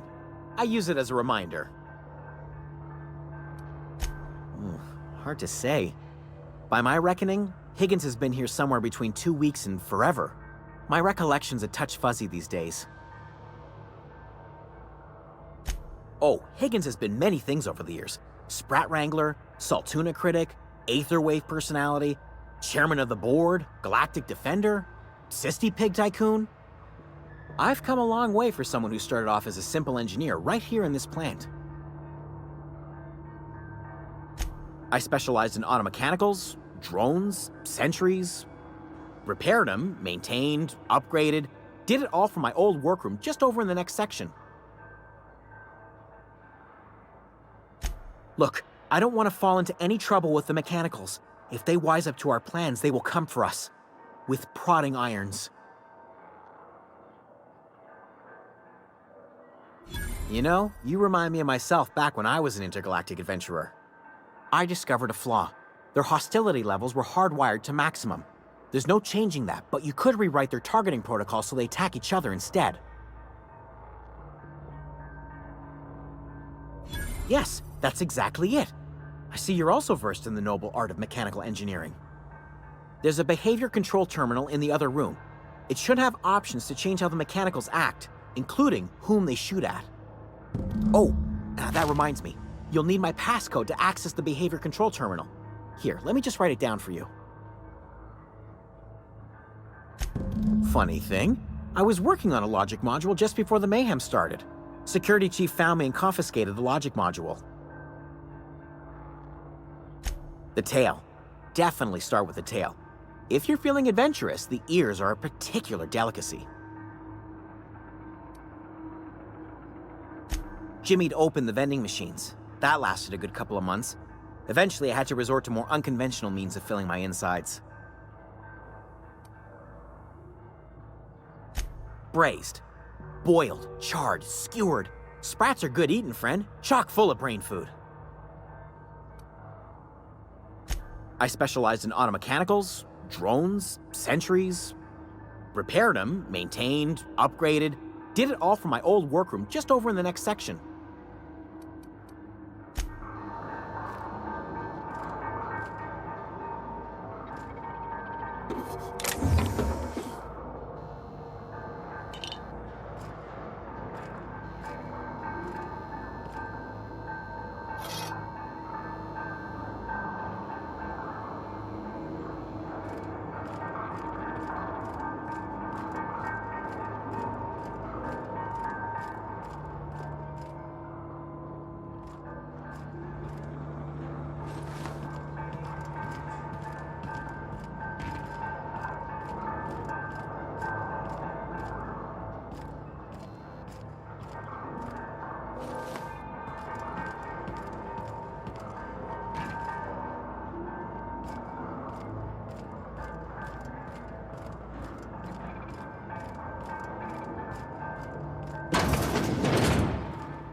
blast.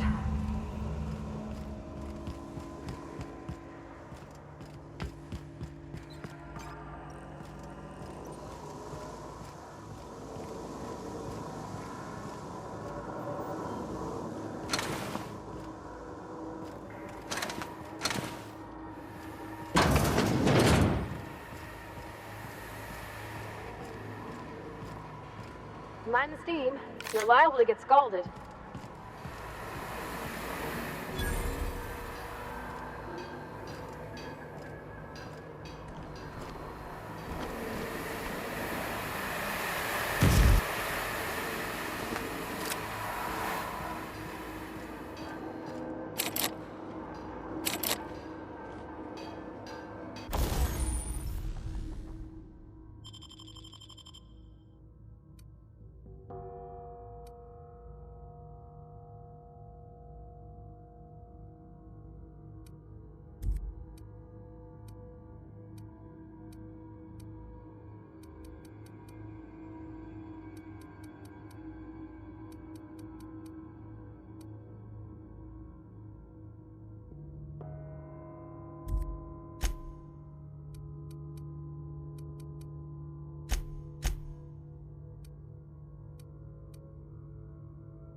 Once we do this, there's no going... Excuse me, ma'am. Look, I know you want your power regulator and all, but I just gotta ask you. Do you understand what you're about to do? I don't think you should cut off Edgewater's power. I think it would be cruel. I'm sorry. That just sort of came out all at once. Edgewater's hurting. We've been losing workers year after year, and corporate hardly ever sends replacements. There's barely enough saltuna to fill our bellies anymore. But the town's got some good people in it. Decent, hard-working folk just living their lives the only way they know how. They don't deserve to be punished.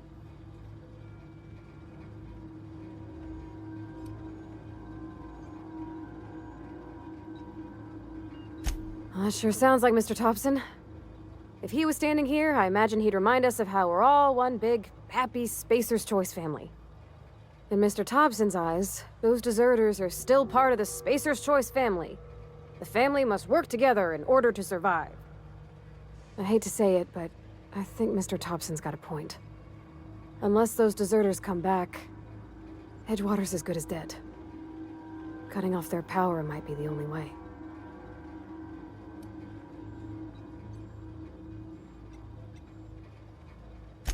Miss McDevitt's built something beautiful. Somehow, she's talked the ground into giving life again. It's plain to see she's made the Vale a better place. Fed the hungry, tended the sick. Gave a home to those that had none. But Miss McDevitt delights in Edgewater's suffering. She wants to hurt the town. Do you really want to be party to that kind of hatred? Sorry, I didn't mean to babble on like that. I felt like I had to say something.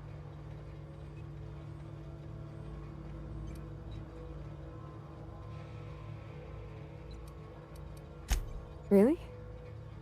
I mean, wow. Thanks. No one's ever told me those words in that order.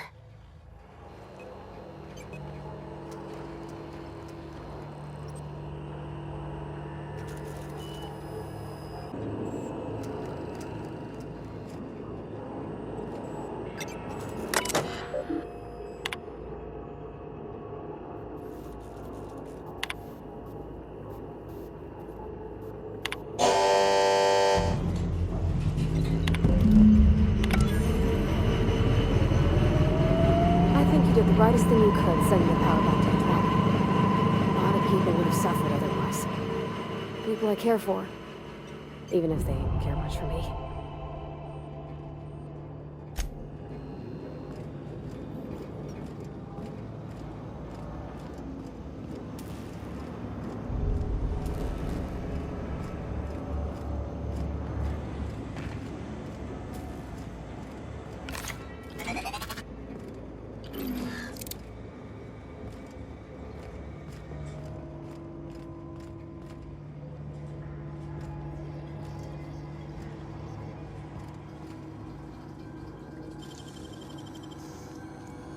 Easy.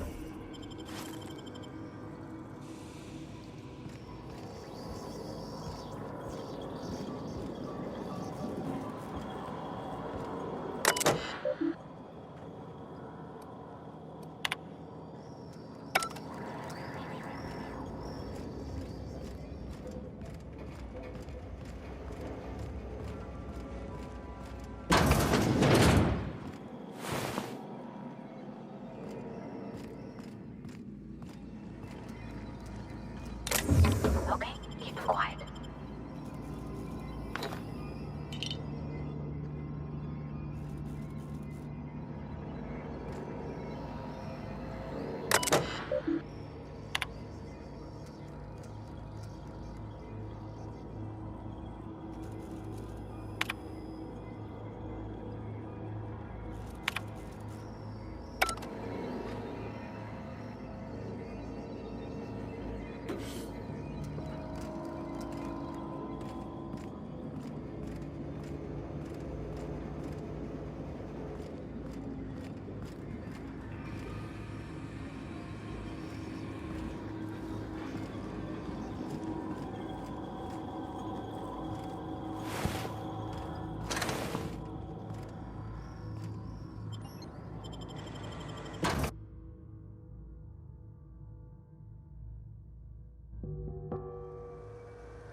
Keep your wits about you, friend.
Moving out.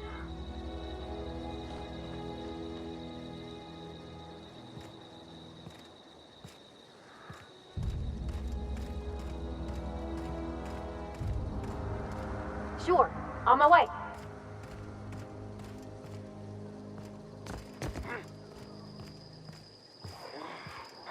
Get them! Watch out!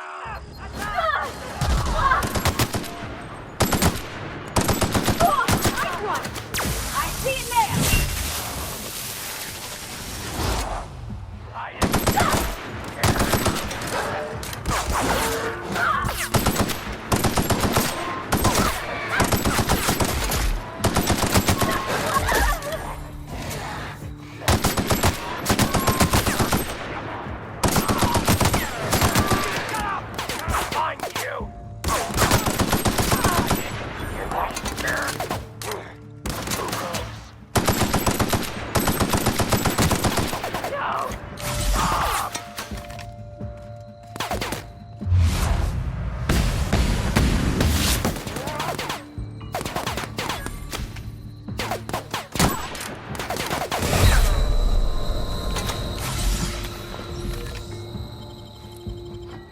Smell something.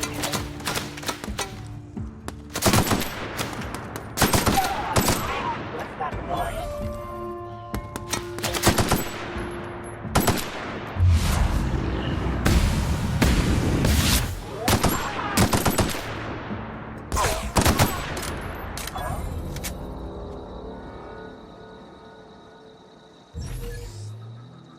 I'm going.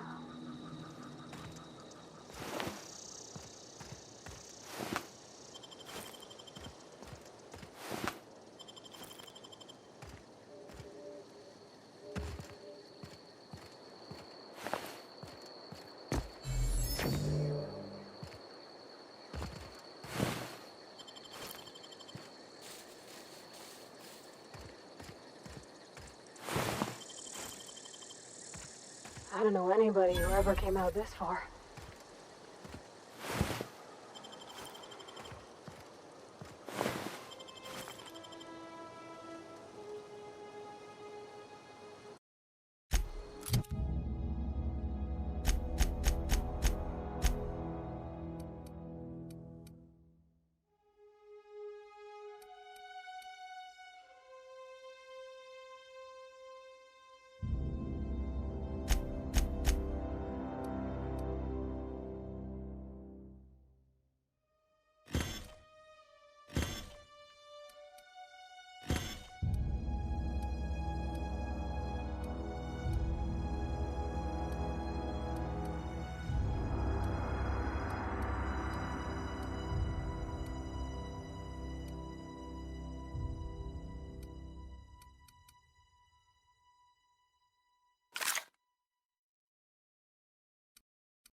Coming back.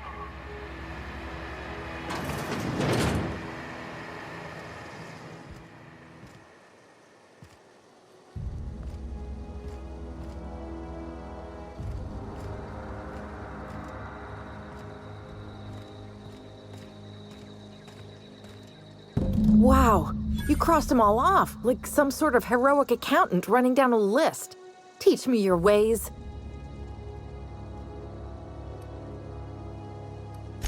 What, you mean Adelaide's little congregation of nature-loving nobodies? I could not possibly be less interested in them. You, on the other hand, you were a sight to behold. If I had half your skills, I'd be the greatest outlaw the coast has ever seen. I'm great at clarifying.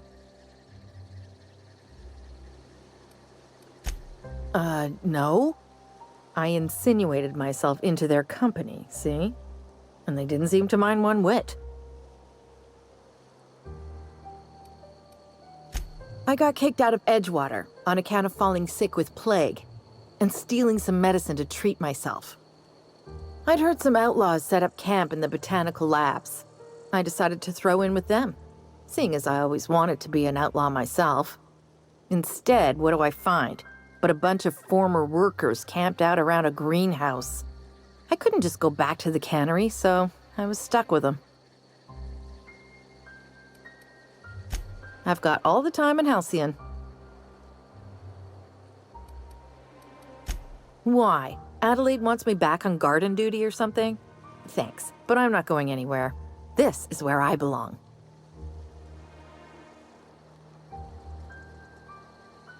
And no serial dramas. I've been thinking about going back. I just gotta know if Lord Cavendish really is the masked marketeer. I'll take my stuff and head on back, I suppose. Grace is gonna be glaring knives at me, so I've got that to look forward to.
What happened? Sprat fell into a transformer again?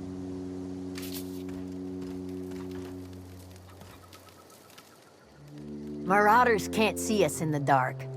Wild canids, on the other hand. We didn't always get along, but I'm glad to know she's safe. What happened, anyway?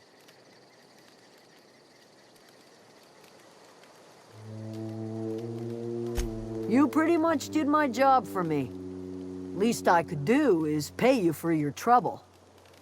Let me know if I can do something for you.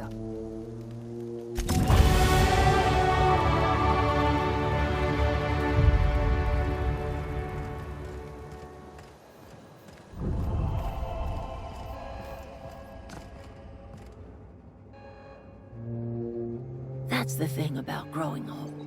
Your eyes start to fail. Elsewise, I would have seen you for the snake that you are, chopped you into pieces and roasted you on a spit.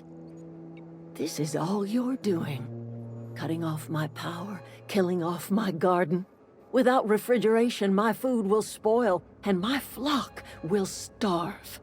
I want to ask you this in private, away from the eyes of my flock, so they do not see me lose my temper. Tell me, why did you do it?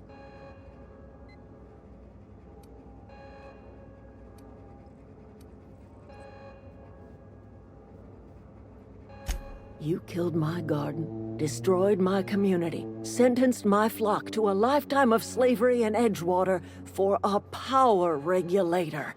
Well, shit, I wish it was personal. Go talk to Grace and Thomas. Look them in the eye and tell them their life here is over, and the only thing left to do is go back to Edgewater. This is now your responsibility. And you tell Reed Thompson that I will never return to Edgewater. I would rather die among my flowers than live under his management.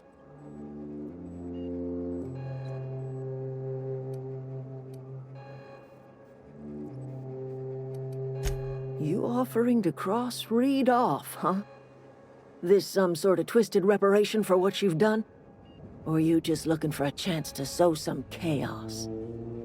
Kill Reed if you must, or talk him into leaving if you can. He and I are not sharing the same four walls together.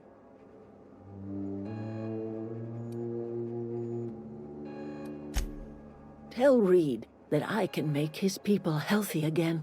I can end their plague. Start a new garden right in the cannery. 3 square meals for every man and woman in Edgewater. Tell him how I've made the Vale bloom again. The soil has whispered its secrets to me, and I alone know how to breathe life back into the earth. The secret is human corpses. I've been grinding them up in my fertilizer for years. Marauder, worker, don't matter much to me. The human body is rich with nutrients.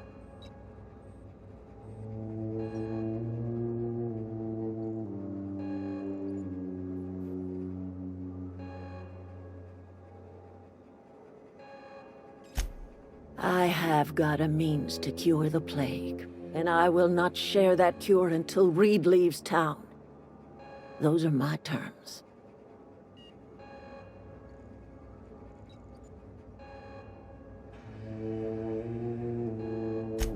My son worked in that cannery. When the plague started coming, he was one of the first to fall sick. We had a store of medicine locked away, but Reed refused to treat him. Said my boy didn't deserve treatment. Said the medicine would have been wasted on him. So I buried my boy in the cemetery, gathered my belongings, and left. That's as much of the story as you need to hear.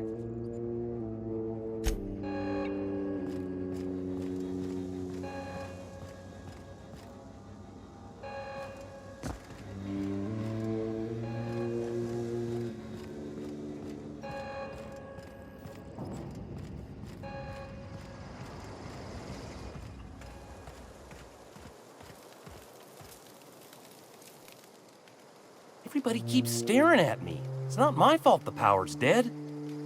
Whoa, Miss Parvati. Hey, you're, what, how are you? Hi! Hello!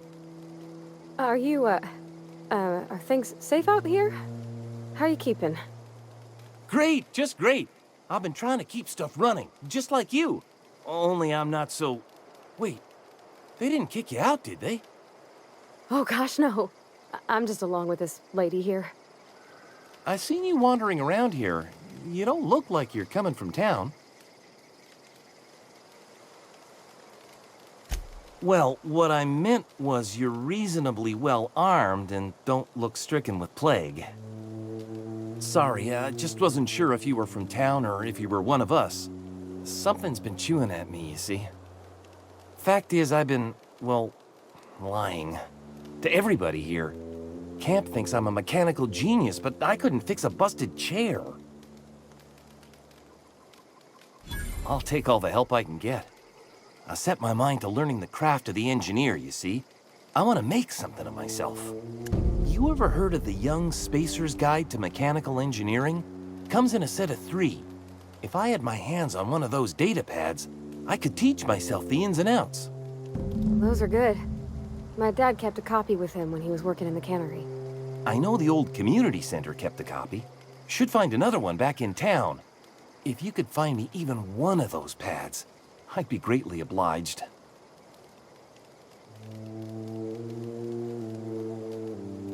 No kidding! Really? Well, which one?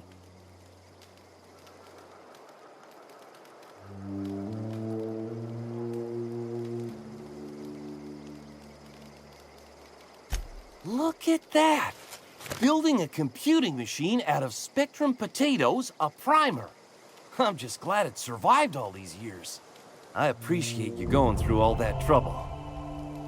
In fact, I put aside something special, on the off chance that somebody'd search out those data pads for me.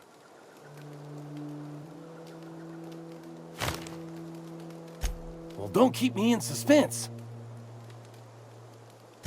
Ain't that just ironical? If I'd worked a little longer back at the cannery, I might have found this myself. 2 whole data pads? Be still my beating heart. Oh, almost forgot your payment. Well, don't keep me in suspense. The geothermal plant?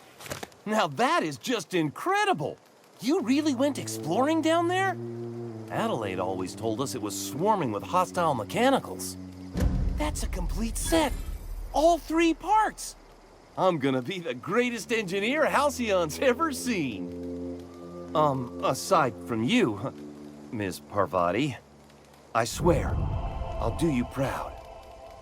I'm glad we could help, Thomas. I've been saving something for you. Just a little contraption I found. Should fit right into your outfit.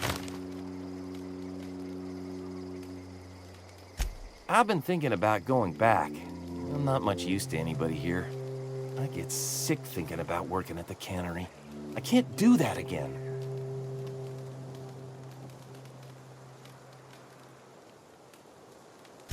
You know something? I think you're right. The town could use another engineer, and I'm on my way to becoming one. I could do a lot of good in Edgewater. Maybe even keep a garage of my own with a little workbench and my very own toolbox. It's just... Adelaide's never gonna forgive me. Not in 100 years. I go crawling back to my old life in Edgewater, and I'm as good as dead to her.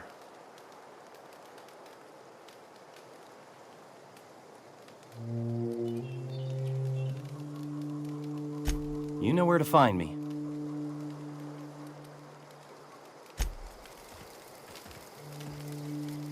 I don't know what you did to talk some sense into Zoe, but I appreciate it. The matter's been weighing on me. Zoe came back, but I couldn't keep her from slipping out in the first place. Who's to say I could keep marauders from slipping in? I don't see us lasting more than a couple of weeks out here. I'm loath to admit it. We're gonna have to make our peace with Thompson and hope he takes us back. Listen, we go back to Reed, hat in hand, begging for our old jobs back. Well, Adelaide's not gonna forgive us. She never talked to us again.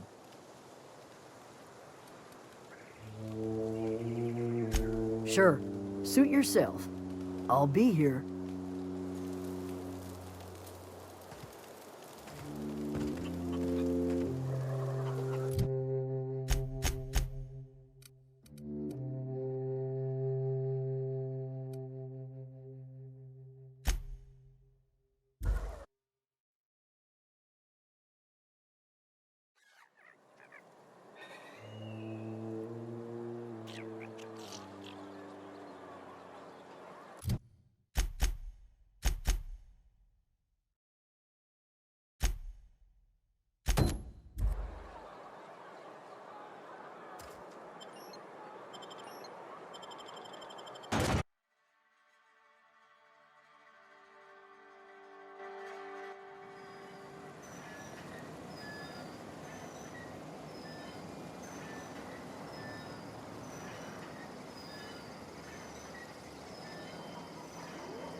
When I was little, we'd get freighters and everything. Never seen the Vale lit up like this before.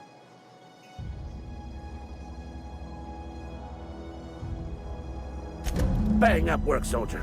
You're a credit to your uniform. Oh, that reminds me. Gotta look into getting us a uniform. So this is it then. The key to humanity's victory over the mechanical hordes. I would reward you with the gratitude of the Resistance, but I'm guessing you want something tactile. So here's a couple bits for your trouble, and a little something to remember me by.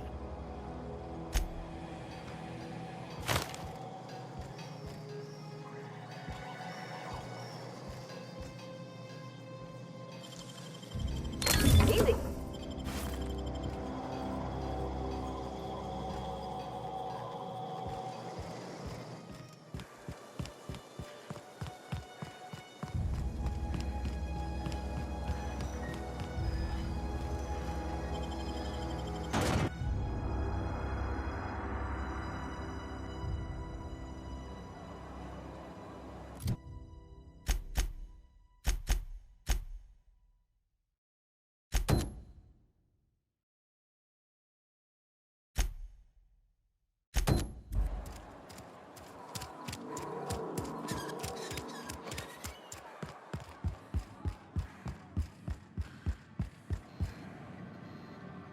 I suppose this means the two of you were able to sort out the matter?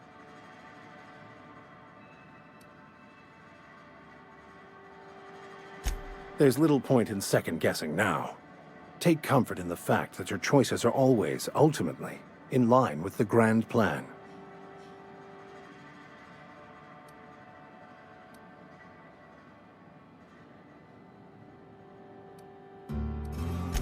Wonderful. This is fantastic. Well worth all the sacrifices I... Wait. What the fuck is this? Is this French? I can't fucking read French. It's a law-forsaken joke is what it is. French. Ha!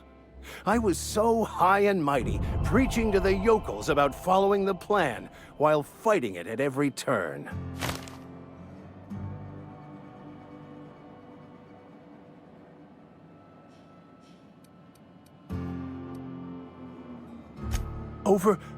Overreacting? Do you have any idea how many years I spent in... No. You couldn't possibly know, could you? I've spent my life searching for the keys to unlocking the secrets of the universal equation that underlies the plan. I had hoped this book held some of those answers. I became so desperate, I even got myself assigned to this plague-ridden backwater to find the damn thing. All the time and suffering I've spent. Wasted.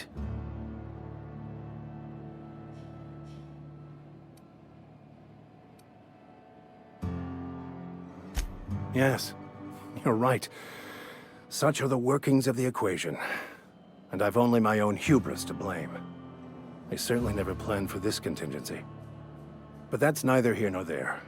What I need to do now is to find a translator, obviously. But to do that, I'll first need to secure transport. You have a ship. Perhaps I could make myself of use to your crew. Free spiritual counseling, someone to watch your back, not to mention a grown-up in the party. I'm 28. Exactly. I'm pretty handy with a toss-ball stick, or any blunt instrument, really. I'm also a passable gun hand if it comes to that. I can usually talk my way out of conflict, though. Oh, I'm fairly competent at hacking computers as well.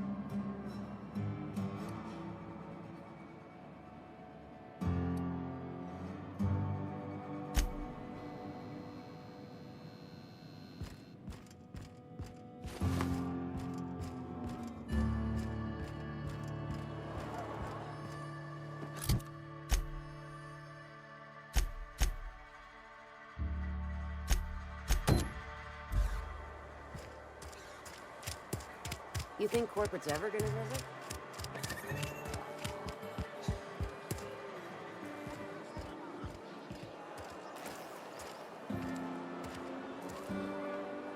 I've got some time. Thanks. I'll see to it that this medicine gets to the people who need it. Here, something for your trouble. Nothing personal, but I hope we never do business together again.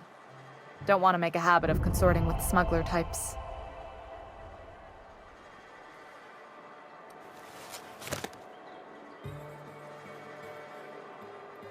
You do have some cheek on you. Lucky for you, I kept a little contingency fee in case you tried to negotiate with me. Somebody deserving. Silas on account of him being out in the cold. Amelia seeing how she's around people all the time. Anybody in the sick room?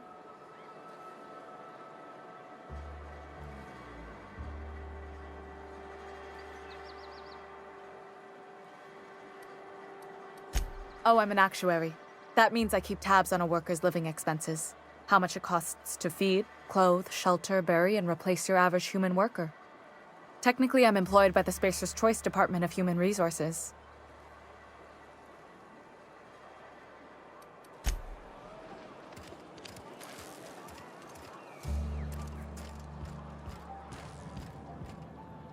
You wanna mingle, go try the cantina.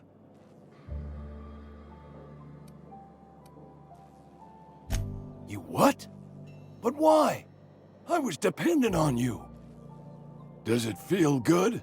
Robbing an old man of his last shred of hope? Betray a man in his final hours? Of course, I understand. Hell, I'd probably do the same to you, given the chance. So, you just here to watch me die, or what?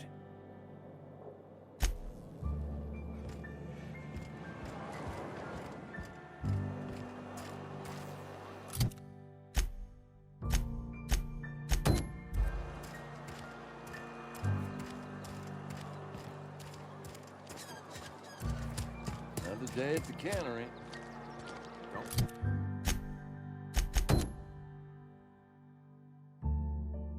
Knocking your work.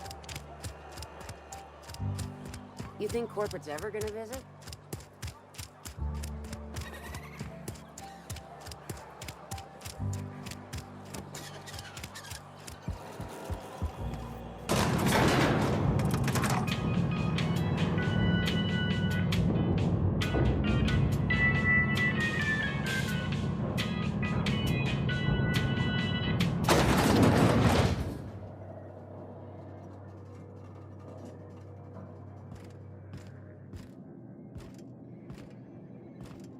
This is a fine day, friend. Power flows through our town like a cool stream of water. I trust Adelaide's people have seen their way to reason. So, when can I expect them back at their posts?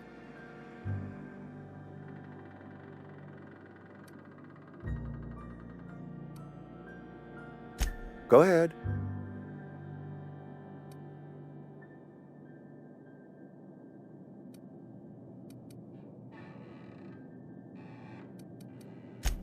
can we not? Talking about unpleasant things always gets my bile up.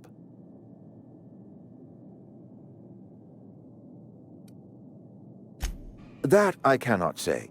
There was no moment when the plagues began. Disease always lurks on the fringes of society, waiting to infect the idle and the lethargic. But in the last 10 years, the plagues have become progressively worse and increasingly frequent.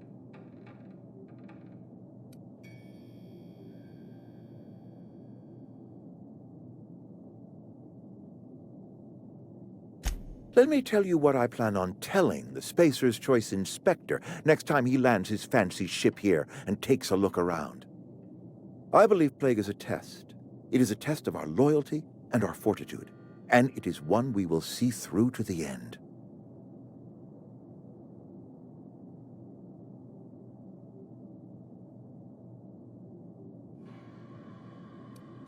If I had enough medicine to treat everyone who fell sick, I would, but I don't. I can't save everyone.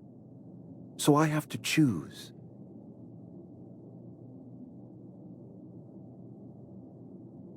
Adelaide's son was barely competent. I treat him with our medical rations, and it looks like I'm playing favorites. Now, I will not pretend to understand the suffering Adelaide must have felt on account of losing her child, but she is not the only one to have felt such suffering. I wish she had stayed with us. Adelaide left us when we needed her most. Go ahead.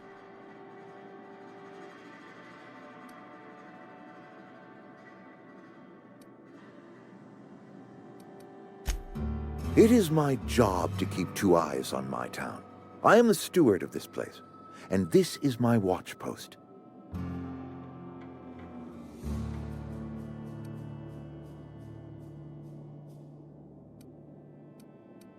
This is a Spacer's Choice town. We're all part of the Spacer's Choice family here. The company keeps us warm, keeps us fed, keeps us working. Loyalty's got nothing to do with it, friend. This is good old-fashioned gratitude.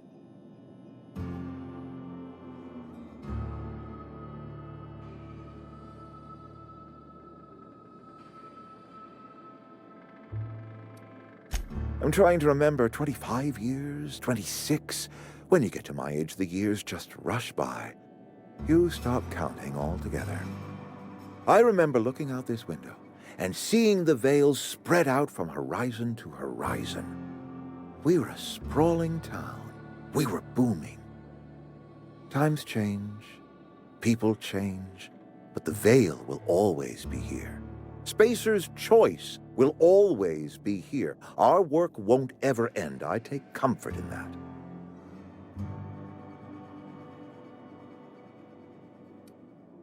I wish you wouldn't say things like that.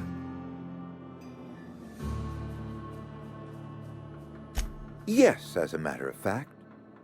When I stand at my window and look out over my town, here's what I see. I see decent, loyal, hard-working people. I see a family. We are all part of the Spacer's Choice family. We are all doing what we were brought into this world to do. Go ahead. Adelaide was our only flavor specialist. We are a Saltuna canning institution. Saltuna without flavor is like a cysty pig without tumors, borderline inedible.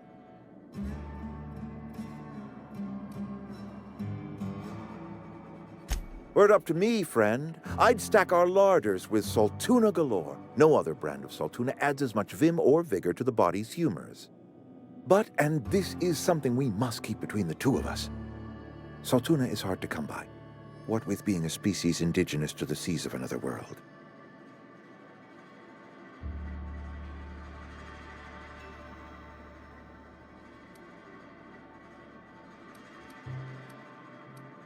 A vegetable? You mean like hydrocale? Chewy, fibrous material that springs out of the dirt? I do not trust any food that grows out of the dirt. Worms copulate in the dirt. Did you know that? Go ahead. That you are not one of us may work to your advantage. Adelaide and her folk loathe the people of Edgewater, you see. I admit the fault was mine. I'm about as diplomatic as a bristling canid. I just hope Adelaide and her folk will see their way past my flaws and return to town.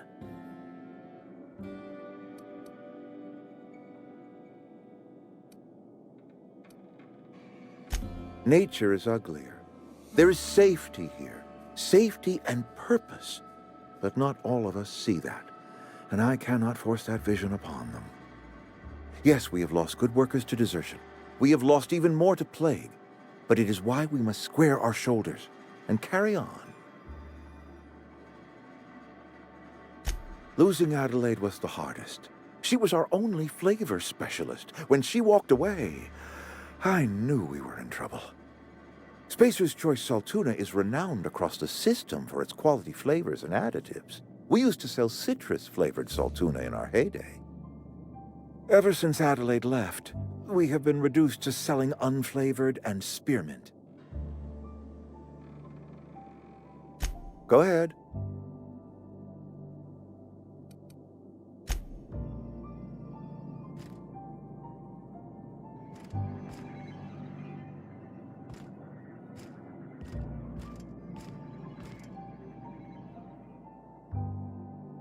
I appreciate what you've done for us.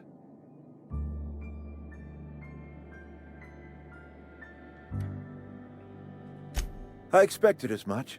I've been thinking about it. I could use Adelaide back, but if she's being obstinate, try to talk her followers into returning. We need the extra hands. Then we are at an impasse. Stewardship over this town has been entrusted to me by Spacer's Choice. I am not perfect. I have made my share of mistakes, but I have done my best for this town.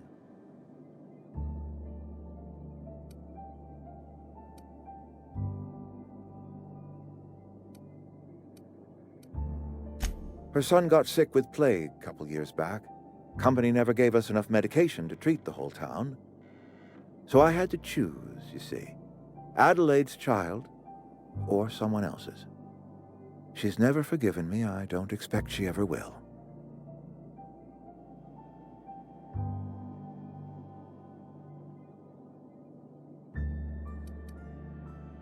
I am a Spacer's Choice man. My father was a Spacer's Choice man.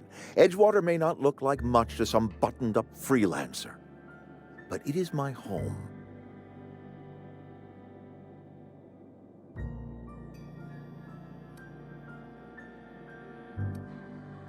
I don't believe you. Plague's a reality of life. Best treatment is a good work ethic.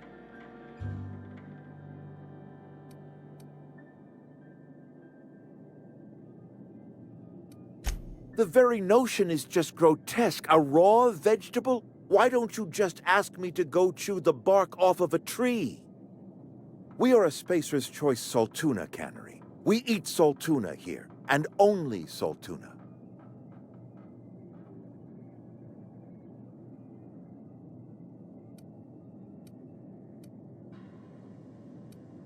I don't understand. You say Adelaide's growing her own food, but that should not be possible. The soil's gone sour. Company said as much. Our own botanists couldn't grow decent crops for us, so the company got rid of them and shut down the greenhouse. You will excuse me for being skeptical. How exactly is Adelaide growing crops in barren soil? If Adelaide's found a way to feed her people and cure the plague, then she deserves this office more than I do. I won't stand in her way. My life here is ended. Give me a little time to settle my affairs. I'm sure Adelaide will be glad to see the back of me. A couple months ago, I might have put in for a transfer. It's a big colony. Spacer's Choice has other towns. Now, I couldn't show my face in any of them. I have always tried to do right by my town. It has never been easy.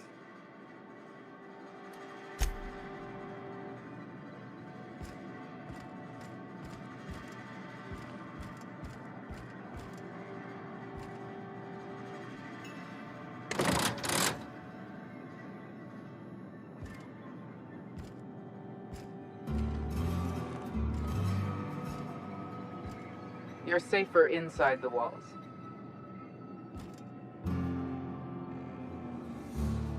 I already told you I'm leaving. Just give me a little while to collect my thoughts.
Look at that.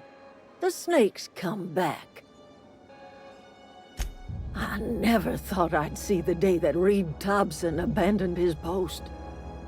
Suppose we all have a breaking point. Suppose it's time our flock made our way back to Edgewater. We must tend to what remains of the town and carry on with our lives as best we may. You're vexing to me, you know? Injuring us with one hand, helping us with the other. Here, I'm giving you something to leave us be. It's a ransom, you understand, not a reward.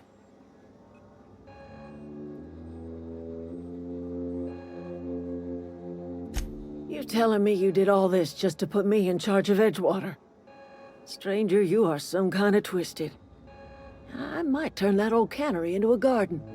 Got ourselves a whole cemetery bursting with bodies. I need some time to gather my personals. Long walk back to Edgewater. Got a considerable burden to carry.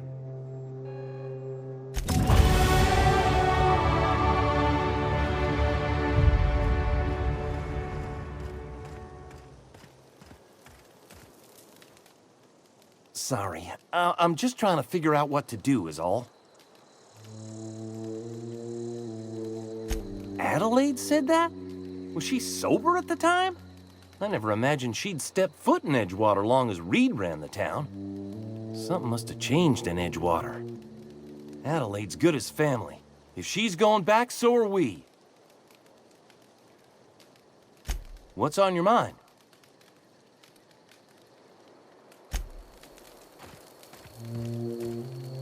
Never liked Reed much. Can't say I'm sorry he's gone.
What do you think you're doing?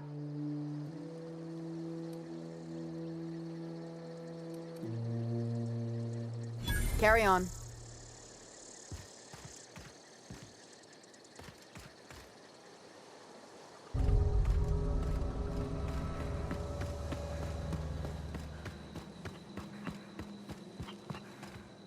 Home is where the heart is. Marauders took that saying a little too literally.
Great work.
Is this your ship? Oh my stars, she is just so handsome! Does she have a name yet? What's her drive model? Oh, gosh. Listen to me babbling. When I was in Edgewater, I dreamed of flying on a real ship, working on a real engine, belonging to a proper crew. I'm the only decent mechanic Edgewater's got, but every time I think of going back, I get this sinking feeling.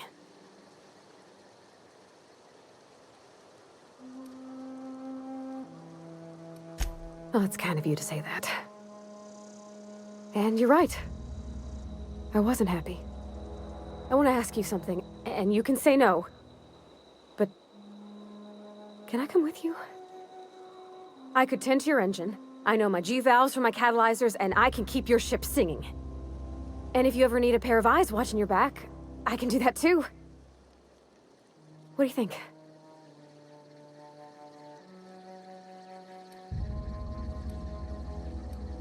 Yeah, I've been thinking about that. Edgewater was on the verge of collapse before you showed up. You sent them power, and now the town might see another season. And you talked Miss McDevitt into coming back to town. Maybe one day, Edgewater will have a garden where that cannery once stood. You ain't exactly a stranger anymore. You done some kindness hereabouts. I wouldn't mind following somebody like that. Yes! I mean, thanks. You won't regret this, ma'am. Captain. I can call you Captain now. Ha! I got a captain.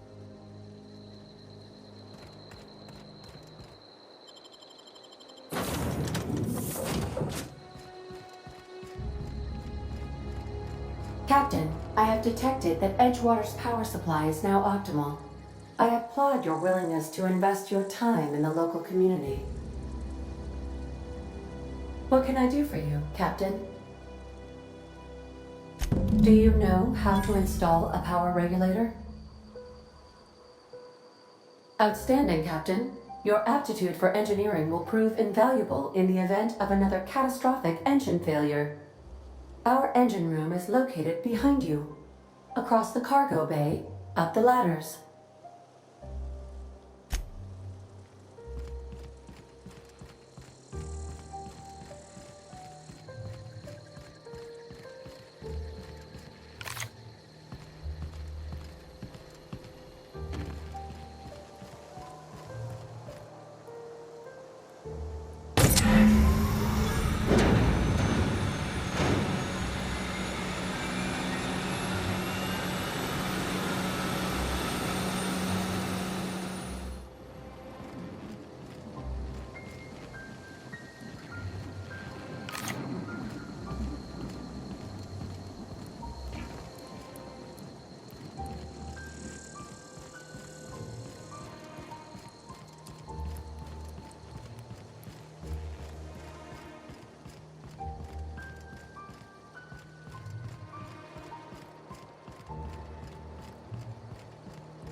What can I do for you, Captain? All systems are operating within acceptable parameters. I am prepared to bring the unreliable into low-altitude orbit. This should prove an adequate test of our flight capabilities.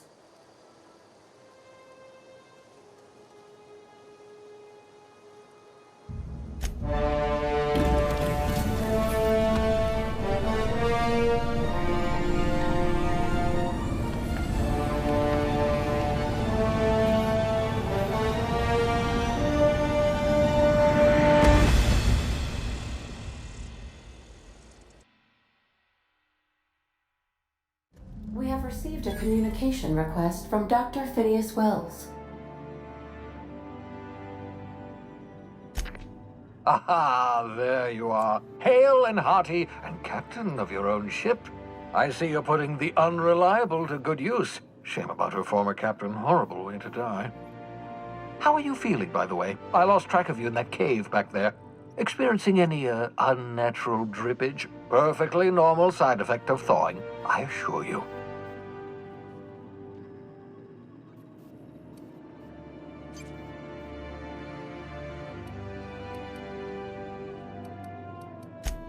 What you saw in Emerald Vale is happening all across the colony. Food shortages, lack of supplies, and basic necessities. We're dying. The chairman, the minister, and all their lackeys on the board are to blame. The Hope has some of the brightest minds Earth ever sent us. If we can revive the Hope's colonists, they can help us undo the board's mistakes. They can help us set things right. You need to get to Stellar Bay on Monarch. I have contacts there. They'll help me, help us, find the chemicals to revive your fellow colonists. Gladys Culkelly, lovely woman, runs a cozy little black marketing outfit on the Groundbreaker. She can get you a nav key to land on Stellar Bay.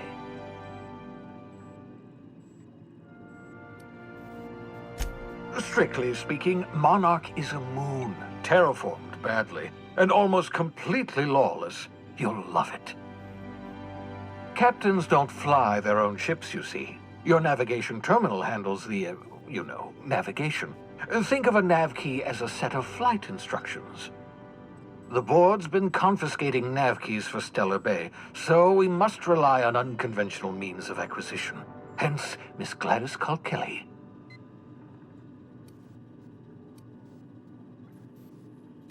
Without a skip drive, good luck. You'll be dead before you make it to the nearest star. Look, I admire your optimism, but the sad truth is you're stuck here. You, me, and the rest of this colony. We're all skating precariously around the edge of oblivion together.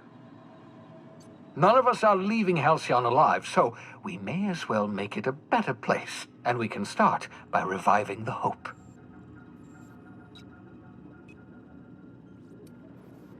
Gladys and I have been doing business for years. Her smuggling credentials are unimpeachable.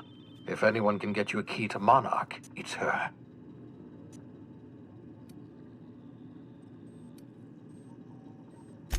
In theory, I suppose you could land your ship in Cascadia, and in theory, I suppose you might survive the experience.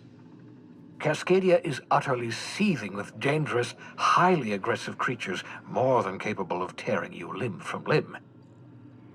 You'd have to be a lunatic to land in Cascadia, and I'm reasonably certain I tested your brain for incipient signs of insanity. Trust me, talk to Gladys Culkelly. Excellent. I'll send her a wireless. Let her know you're coming. By the way, I gave Captain Hawthorne a disguise apparatus of my own design, cutting-edge technology years ahead of its time. I call it the Holographic Shroud. I'm sure it will prove remarkably useful to you. You'll find it in the captain's quarters.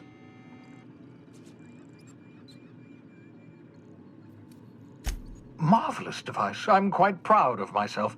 The shroud changes the user's appearance to mimic that of another. It has limits, first-generation technology, you see, but promising. Exciting to see it in use at last.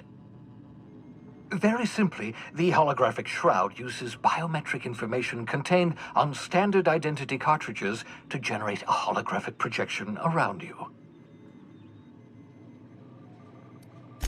Only stands up to a casual scrutiny. Use it too long, bound to flicker, blur, something like that. Movement makes it more likely. Best used in moderation. When you see guards in your path you can't sneak past, for example. Maintain your distance. Act normal. No running, no jumping. Don't draw their attention. If they pay attention, they're more likely to notice flaws in the hologram.